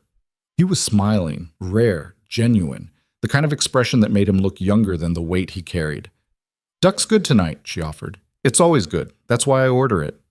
Creature of habit. Guilty. They'd developed this rhythm. Casual conversation in public, deeper truth in private. Romano's was neutral ground, a place where they could exist without the heaviness of everything else. She liked the simplicity of it. Pour drinks, take orders, go home alone to an apartment that was actually hers. The shift ended at 11. Mia untied her apron, said goodnight to Vincent, pushed through the staff entrance into October air that tasted like rain. Dante was waiting by his car, not the Escalate anymore. Something smaller and less conspicuous. Progress, maybe. "Need a ride?" he asked. "I can take the subway." "I know. I'm asking if you want a ride." She considered it. The subway meant 20 minutes of fluorescent lights and strangers. His car meant 20 minutes of conversation and the particular tension that came from being alone together. Okay. They drove through the city in comfortable silence. Past landmarks she'd learned to see differently. Not as backdrop to survival, but as parts of a place she actually lived instead of just endured. The village appeared outside her window. Brownstones and tree-lined streets that cost more than she'd ever afford, but somehow felt like home anyway. Dante parked outside her building, didn't move to get out. "Can we talk?" he asked. "About what?" "About the fact that we've been dancing around each other for 6 months, and I'm tired of pretending that's sustainable." Mia's hands tightened on her purse. "I thought we agreed. Space, time, figure things out." "We did, and I've given you both. But I need to know, is this temporary distance or permanent?" "I don't know. That's not an answer. It's the only one I have. He turned to face her fully, dark eyes catching streetlight. I love you. There. I said it. I've loved you since the moment you opened that door in the safe house, looking terrified and angry and more alive than anyone I'd ever met. And I know the timing is shit. I know we're built on trauma and violence and choices neither of us would make again. But it's still true. I love you. The words hit like fists. Mia felt her breath catch, felt tears burning that she refused to let fall. You can't love me, she said. You don't even know me. Not really. You know the woman who needed saving. That's not the same thing. I know you take your coffee black with 2 sugars. I know you bite your thumbnail when you're thinking. I know you're stronger than you give yourself credit for and more scared than you admit. I know when you laugh, really laugh, your nose crinkles. I know you. He paused. And I know you feel something for me too, even if you won't say it. Feeling something doesn't mean it's love. Then what is it? She thought about the question. Really thought. What was this thing between them? Gratitude? Definitely. Attachment? Obviously. But underneath all that was something raw, something that felt like coming home and falling off a cliff simultaneously. I don't know if I'm capable of loving you the way you need, she said quietly. Marcus broke something in me. And I'm trying to put it back together, but some pieces don't fit anymore. So even if I wanted to love you, and I'm not saying I do, I don't know if I can. That's fear talking. That's honesty talking. There's a difference. Dante was quiet for a long moment. When he spoke, his voice carried a weight she'd never heard before. My sister Anna, I told you about her. What I didn't tell you is that I found her. After the accident that wasn't an accident, I was the one who identified the body, and I swore standing in that morgue that I'd never let it happen again, that I'd see the signs, intervene, save whoever needed saving. He looked away, jaw tight. But you can't save people who don't want to be saved, and you can't love people into healing. Anna taught me that. You're teaching me that again. I'm not Anna. No. You're Mia, and Mia gets to make her own choices, even if those choices break my fucking heart. The honesty of it was devastating. Mia felt something crack in her chest, the wall she'd been maintaining, the distance she'd been enforcing, all of it fracturing under the weight of his words. I'm not choosing, she said. I'm trying to figure out who I am without someone else defining it. Marcus told me I was worthless. You tell me I'm strong, but I don't know what's true. I need to find out for myself. Okay. Okay? Okay. Take whatever time you need. I'll be here when you're ready. Or I won't if you decide you don't want me. But make it a choice, Mia. Not a default. Not a fear response. An actual choice. He leaned over, kissed her forehead with a gentleness that felt like goodbye.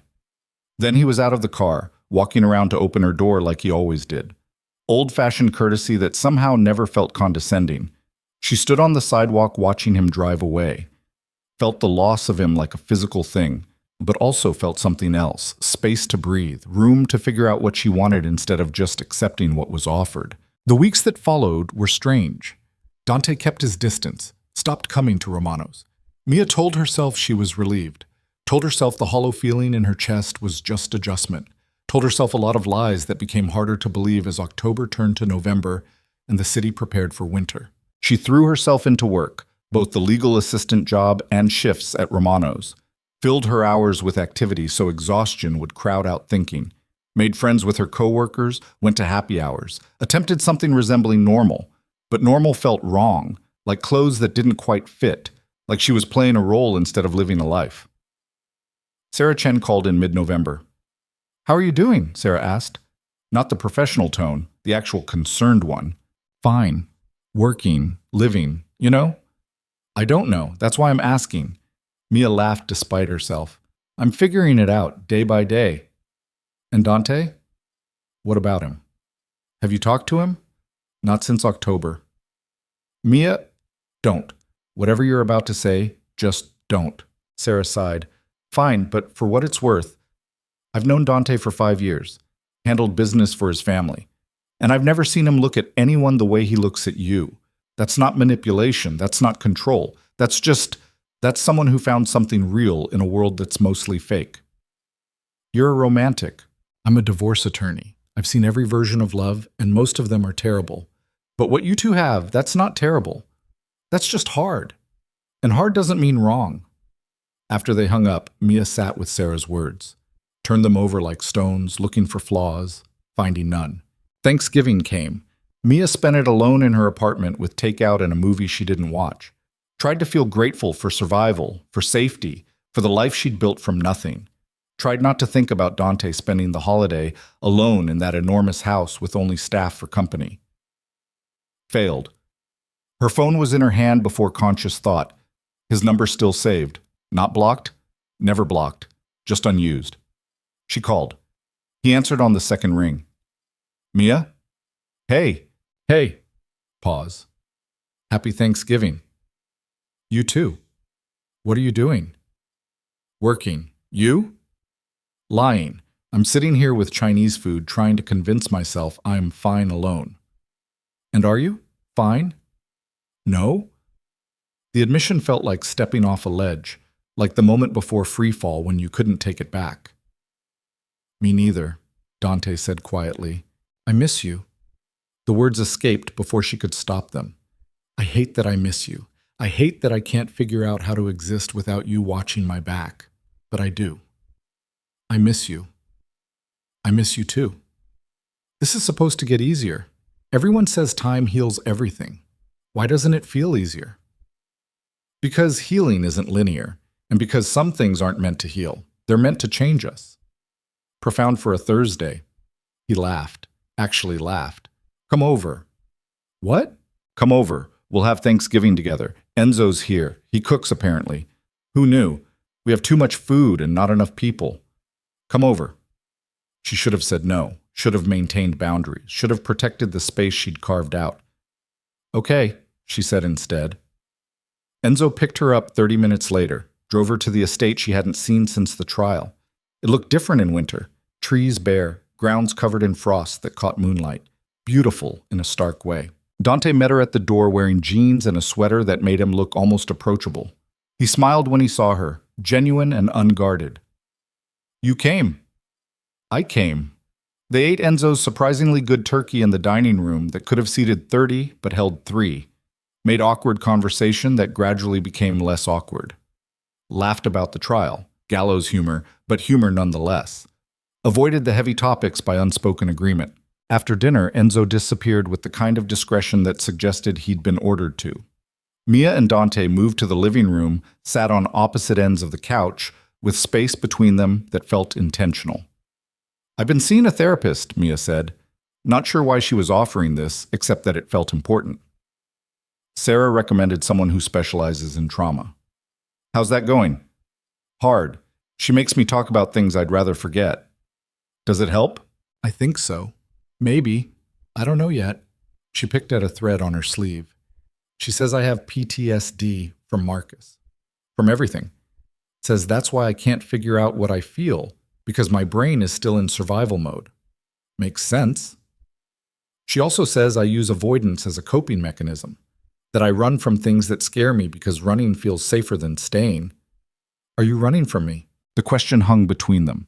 Mia met his eyes, dark, patient, carrying hope he was trying to hide. Yes, she admitted, because you terrify me. Not because you're dangerous, because you're not Marcus, because you're everything Marcus pretended to be, protective without being controlling, strong without being violent. And I don't know how to trust that. I keep waiting for the other shoe to drop. There is no other shoe. You can't promise that. You're right. I can't. But I can promise that if something changes, if I become someone you need protecting from, I'll walk away myself. You won't have to run. You'd really do that? I'd do anything to keep you safe, even from myself. She believed him. That was the terrifying part. She actually believed him. I don't know how to do this, she said. How to be with someone without losing myself. Marcus made me so small, convinced me I didn't exist outside of him. And I'm still learning that I do, that I can. Then keep learning. I'll wait. For how long? However long it takes. That's not fair to you. Let me worry about what's fair to me. You worry about what you need. Mia felt tears threatening, fought them back. What if what I need is space? What if I figure out I'm better alone? Then you're better alone. And I'll be sad about it. But I'll survive. We both will. The certainty in his voice was absolute. Not possessive, not desperate, just honest. And honesty was something Mia had learned to value above almost everything else. Can I tell you something? She asked. Anything. I think I'm falling in love with you. And it scares me more than anything Marcus ever did. Because if this goes wrong, if you turn into someone else or I can't handle the weight of what we've been through, I don't know if I'll survive it. Dante moved closer. Not touching, just near. You'd survive. You've survived worse. But I don't think it'll go wrong. You can't know that. No, but I can believe it. And sometimes belief is enough to make things true. He kissed her, soft, questioning, giving her room to pull away. She didn't. Instead, she leaned in, fingers finding his collar, pulling him closer to something that felt less like falling and more like landing. They made love in his bed, the first time since the trial. Slow and careful and carrying the weight of 6 months spent learning how to exist separately. It felt different than before. Not desperate, not survival, just two people choosing each other with full knowledge of what that meant. Afterward, they lay tangled in sheets that cost more than her monthly rent, watching ceiling shadows shift with passing headlights. I'm not moving back in, Mia said. Not yet. Maybe not ever. I need my own space. Okay. And I'm keeping my job, both jobs. I need to know I can support myself.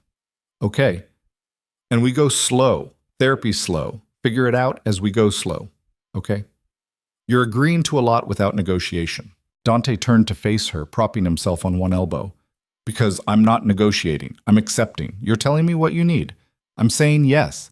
That's how this works. Most relationships involve compromise. This isn't most relationships. This is us. And we've been through enough that we get to make our own rules. She thought about that. About the freedom in making rules instead of following them. About building something new instead of trying to fit into something existing. Okay, she said. Okay? Okay. We try. My way. You're patient. See what happens. I can live with that. They fell asleep tangled together, woke up the same way. Morning came with coffee Dante made and breakfast they ate in comfortable silence. Normal, except for the bodyguards outside and the weight of everything that had brought them here. December arrived with the kind of cold that made the city feel smaller. Mia kept her apartment, kept her routine. But Dante was in it now, not consuming, but present. They had dinner twice a week, spent Sundays at the estate where she'd started using the library for actual reading instead of hiding. Built something that looked like a relationship if you squinted. Christmas Eve, Sarah Chen threw a party. Her brownstone in Brooklyn filled with lawyers and clients and people who'd survived their own versions of terrible. Mia went with Dante, hand in his, not because she had to, but because she wanted to. Sarah cornered her in the kitchen while Dante was occupied with conversation across the room. You look happy, Sarah observed. I look less miserable. Different thing. I'll take it. How are you two doing? Good. Weird. Good weird. That's the most honest relationship assessment I've heard in years. Mia laughed. We're trying. Some days are easier than others, but we're trying. That's all anyone can do. Sarah refilled her wine. You know the wrongful death settlement offer is still open. Mrs. Torres's lawyer reached out last week. They'd go as low as $1 million if you'd consider it. Tell them no. You sure $1 million is... I'm sure. We won the case. We're not paying for the privilege of being found innocent. Dante said the same thing. Great minds, Sarah smiled. You've come a long way from the woman who showed up in my office 9 months ago. That woman was drowning. This one is learning to swim. Swimming's good. Just remember, it's okay to ask for help when you need it. I'm working on that. They rejoined the party.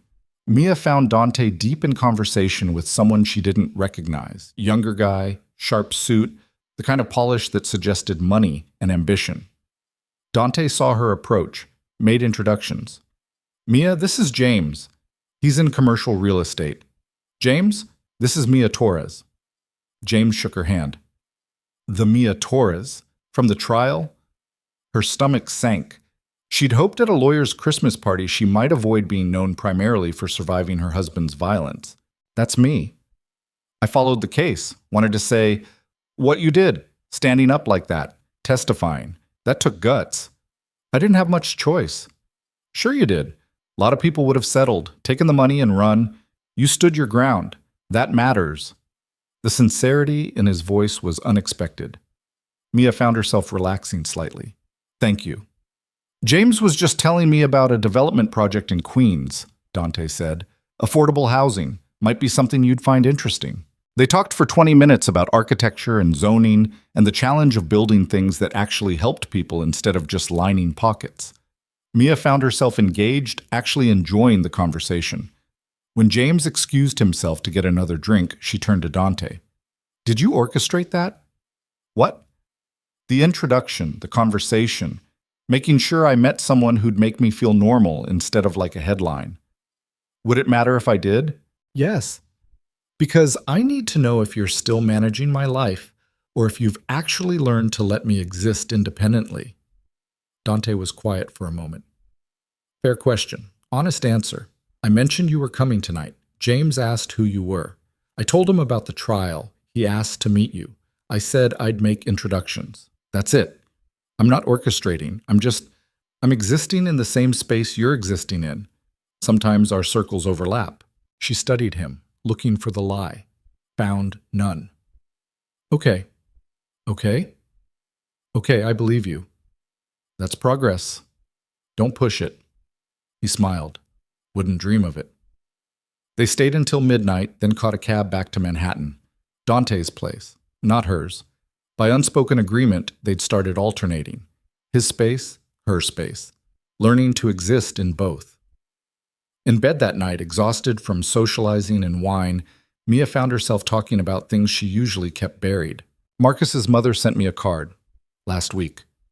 No return address. Dante went very still. What did it say? That she forgives me. That she knows her son was sick. That she hopes I find peace. How do you feel about that? I don't know. Part of me thinks she's lying. That she still hates me and this is some kind of psychological game. But another part wants to believe her. Yeah. Do you? Mia thought about it. About Mrs. Torres on the stand, broken by grief. About the mother who'd failed to see her son's violence until it killed him. I think she means it. I think she's trying to heal the only way she knows how. By letting go. Can you let go? I'm trying. Some days are easier than others. They fell asleep holding each other, woke to snow falling outside, and the city transformed into something almost magical. Mia watched the flakes accumulate while Dante slept beside her, breathing steady and sure. She thought about how far she'd come. Bathroom floor to this bed. Marcus to Dante. Terror to something that might eventually become peace. The journey wasn't over. Therapy continued. Nightmares still came. There were days when she looked in the mirror and didn't recognize herself, but those days were getting fewer. New Year's Eve, Dante asked her to come to the estate. Not for a party, just the two of them. Mia agreed, curious about what he'd planned. She arrived at sunset to find the grounds transformed. Thousands of lights strung through bare trees, reflecting off frost and making the whole place glow. A table set for two in the conservatory surrounded by glass and winter gardens. This is beautiful, she said. I wanted tonight to be special. Why? Because a year ago you were still with Marcus, living in fear, hiding bruises. And tonight you're here, free, alive. That deserves celebration. They ate dinner prepared by a chef Dante had flown in from somewhere Mia couldn't pronounce. Talked about the year that had passed, the changes they'd survived. As midnight approached, Dante led her outside to where a fire pit blazed against the cold. I have something for you, he said. Dante, we said no gifts. It's not a gift, it's a choice. He pulled out a small box. Mia's heart stopped. Before you panic, he said quickly, it's not what you think. He opened it. Inside wasn't a ring, it was a key. What's this? Key to the estate. You can come and go as you please. Use the library, the grounds, whatever. I'm not asking you to move in. I'm not asking for commitment. I'm offering space when you need it. That's all. She took the key, felt its weight. This is a big gesture. It's a small key. You know what I mean? I do. And I'm not trying to trap you. I'm trying to trust you. To trust that you'll use this when you need it and leave when you don't. That you'll make the choice that's right for you. Mia closed her fingers around the key, felt the symbolism, access without obligation, invitation without demand. Thank you, she said. You're welcome. Midnight came with champagne and a kiss that felt less like ending and more like beginning. They watched the city's fireworks from the estate's height, thousands of people celebrating a year survived and a new one starting. What do you want this year? Dante asked. I want to stop being defined by what happened to me. I want to be Mia Torres, the person, not Mia Torres, the victim or the survivor. Just Mia. That's a good goal. What about you? I want to be someone you choose, not someone you settle for because I'm convenient or safe. Actually chosen. That's a higher bar than you think. I know. I'm willing to work for it. They went inside as temperature dropped and the night grew late, made love in front of the fireplace with the kind of comfort that came from knowing each other's scars. Slept tangled together while outside, the city continued its indifferent rotation. January brought routine, work, therapy, dinners with Dante, nights in her own apartment, the rhythm of a life being lived instead of just survived. Mia started taking classes at NYU, pre-law, because Sarah had suggested it and Mia had discovered she liked legal work more than she'd expected. February brought Marcus's birthday. Mia spent it alone in her apartment thinking about the man he'd been before violence took over, the boy who'd courted her with flowers and promises, before the drinking, before the rage, before everything went wrong. She didn't mourn him, couldn't. But she acknowledged him, the ghost of who they'd been before it all fell apart.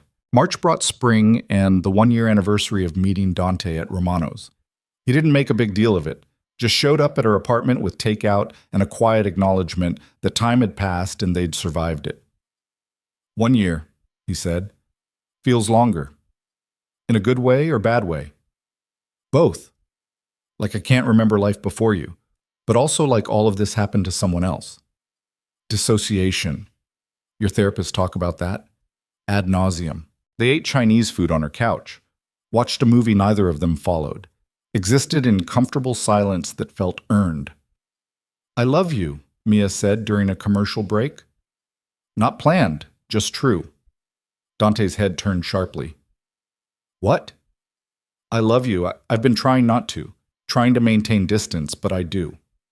I love you. You're sure?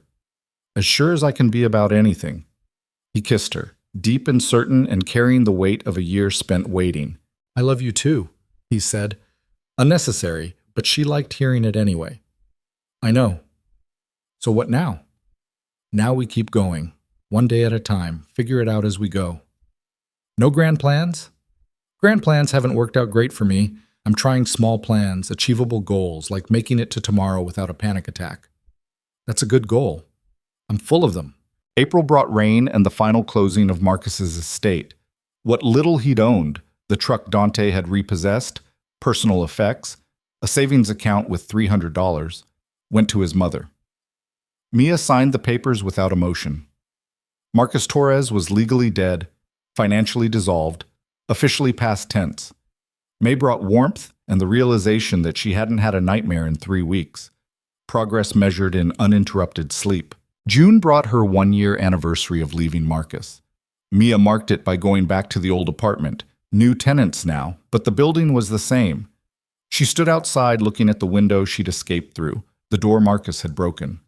Felt nothing. Not fear, not relief. Just acknowledgement that it had happened and she'd survived.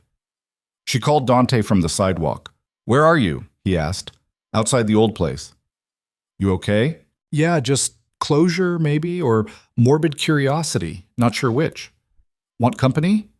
No, I need to do this alone, but thanks for asking. Call me when you're done. I will. She hung up, stood there another 10 minutes saying goodbye to the woman who'd lived in that apartment, the one who'd hidden bruises and believed lies and thought surviving was the same as living. That woman was gone. What remained was complicated and scarred and still figuring things out, but alive. Definitely alive. Romano's was busy when she arrived for her shift that evening. The summer crowd in full force, tourists and regulars and people celebrating things that mattered to them. Mia moved through it with practiced ease, taking orders and pouring drinks and existing in the space she'd reclaimed. Vincent approached during a lull. "Got a minute?" "Sure." They stepped into his office. He closed the door, gestured for her to sit. "I'm promoting you," he said. "Floor manager. Not the whole restaurant, just your section, but it comes with a raise and benefits."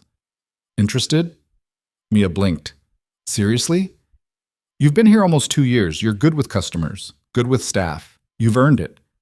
"Vincent, I thank you. Yes, absolutely yes." "Good.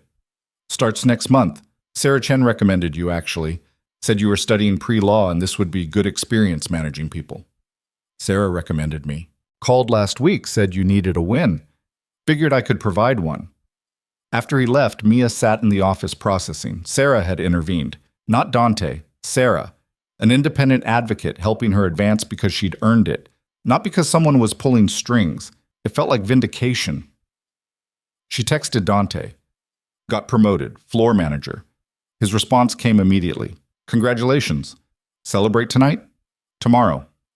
"Tonight I want to sit with it myself first. Fair. Proud of you. Thanks." She went back to work feeling lighter, like pieces were finally falling into place.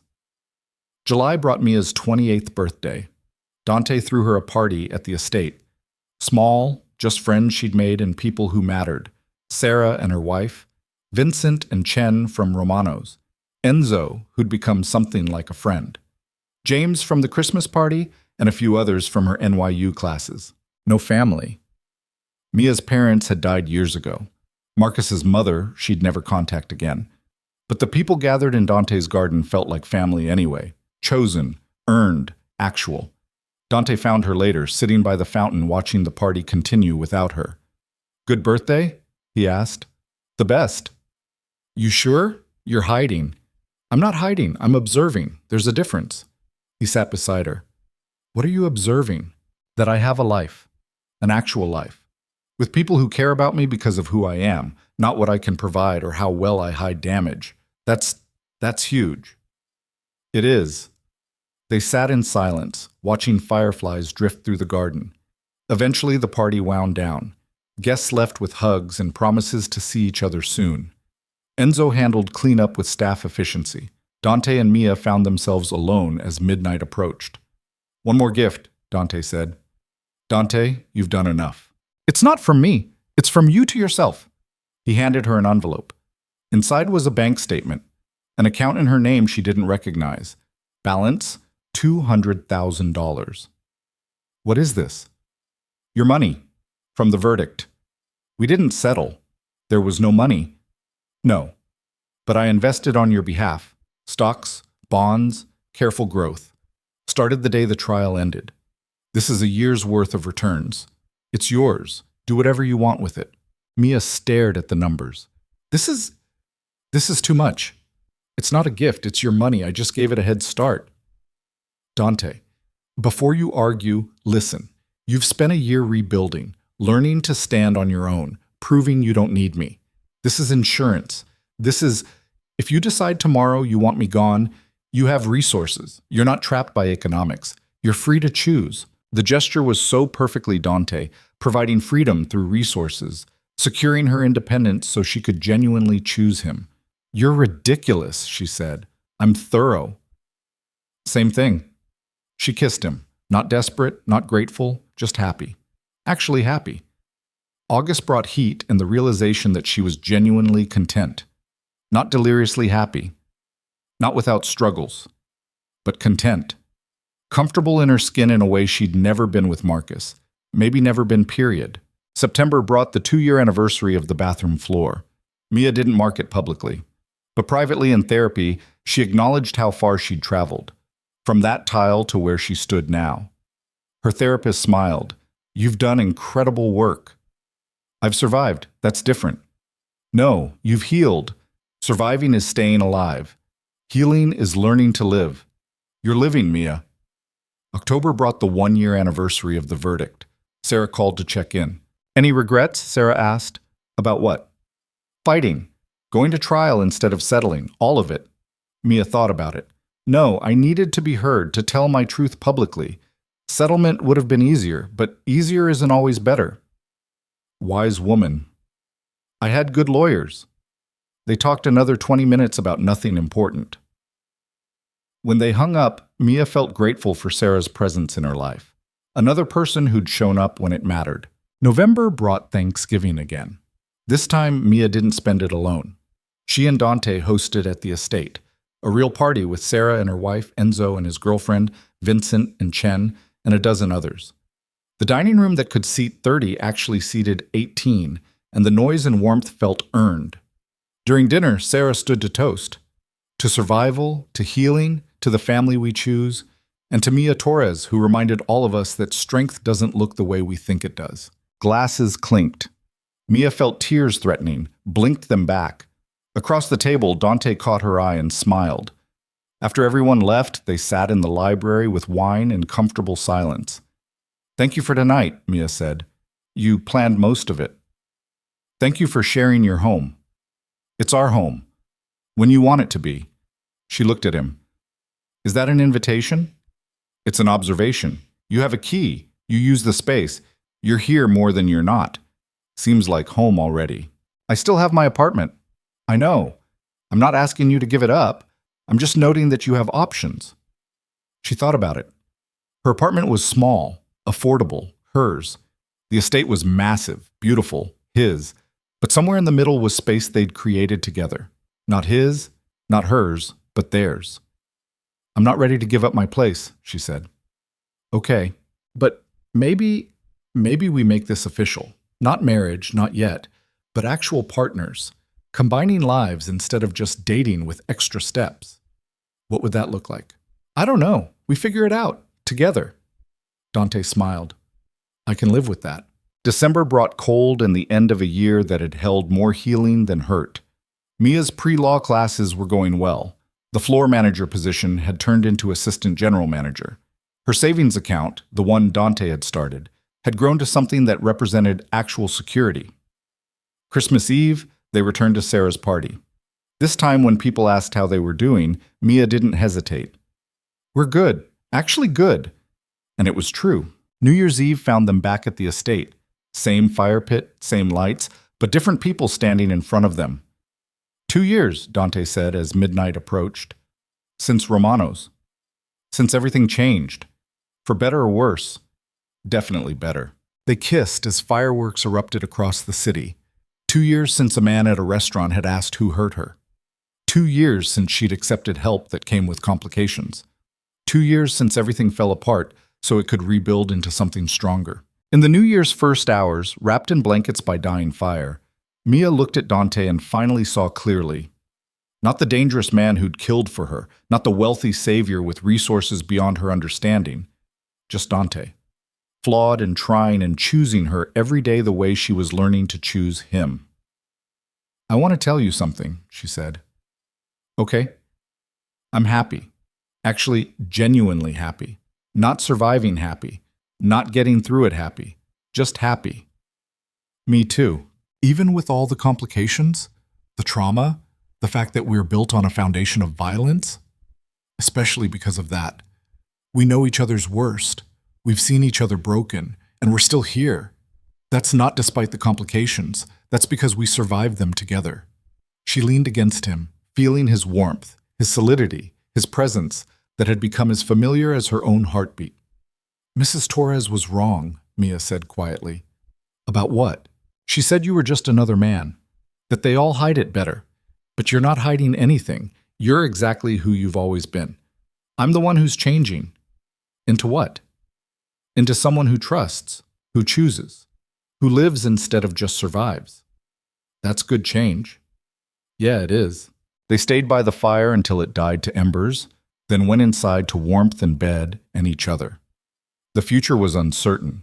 Trauma didn't disappear because you wanted it to. Healing was ongoing, not finished. But for the first time in longer than she could remember, Mia wasn't afraid of tomorrow, wasn't waiting for disaster, wasn't hiding from herself or anyone else. She was just living, messy and complicated and scarred, but living. And that, finally, impossibly, was enough. 6 months later, on a Tuesday that meant nothing special, Mia Torres stood behind the bar at Romano's for the last time. She'd given notice 2 weeks ago. The legal assistant job had turned into a paralegal position with a firm Sarah recommended. The floor manager role had taught her what she needed. But her future was elsewhere. Vincent presented her with an envelope during her final shift, severance, and a reference letter. You've earned both. Thank you for everything, for seeing me when I was invisible. You were never invisible, Mia. You just thought you were. Her last customer was Dante. He sat at table 15 like always, ordered the duck like always. But when she brought it, he handed her a folder. What's this? Romano's. I bought it. She nearly dropped the plate. You what? Bought the restaurant. Vincent's staying on as GM. But I wanted you to know, this place, where it all started, it's secure, protected. No one's shutting it down or selling it to developers. It stays. Why? Because this is where I found you, where everything changed. That deserves preservation. She sat across from him, ignoring protocol, not caring who saw. You're insane. Probably, but you're insane. Yeah, you are. They ate together, her last meal as staff. When it was over, she untied her apron for the final time, hung it in Vincent's office, where 2 years of memories lived, said goodbye to Chen, to the other servers, to the space that had witnessed her transformation.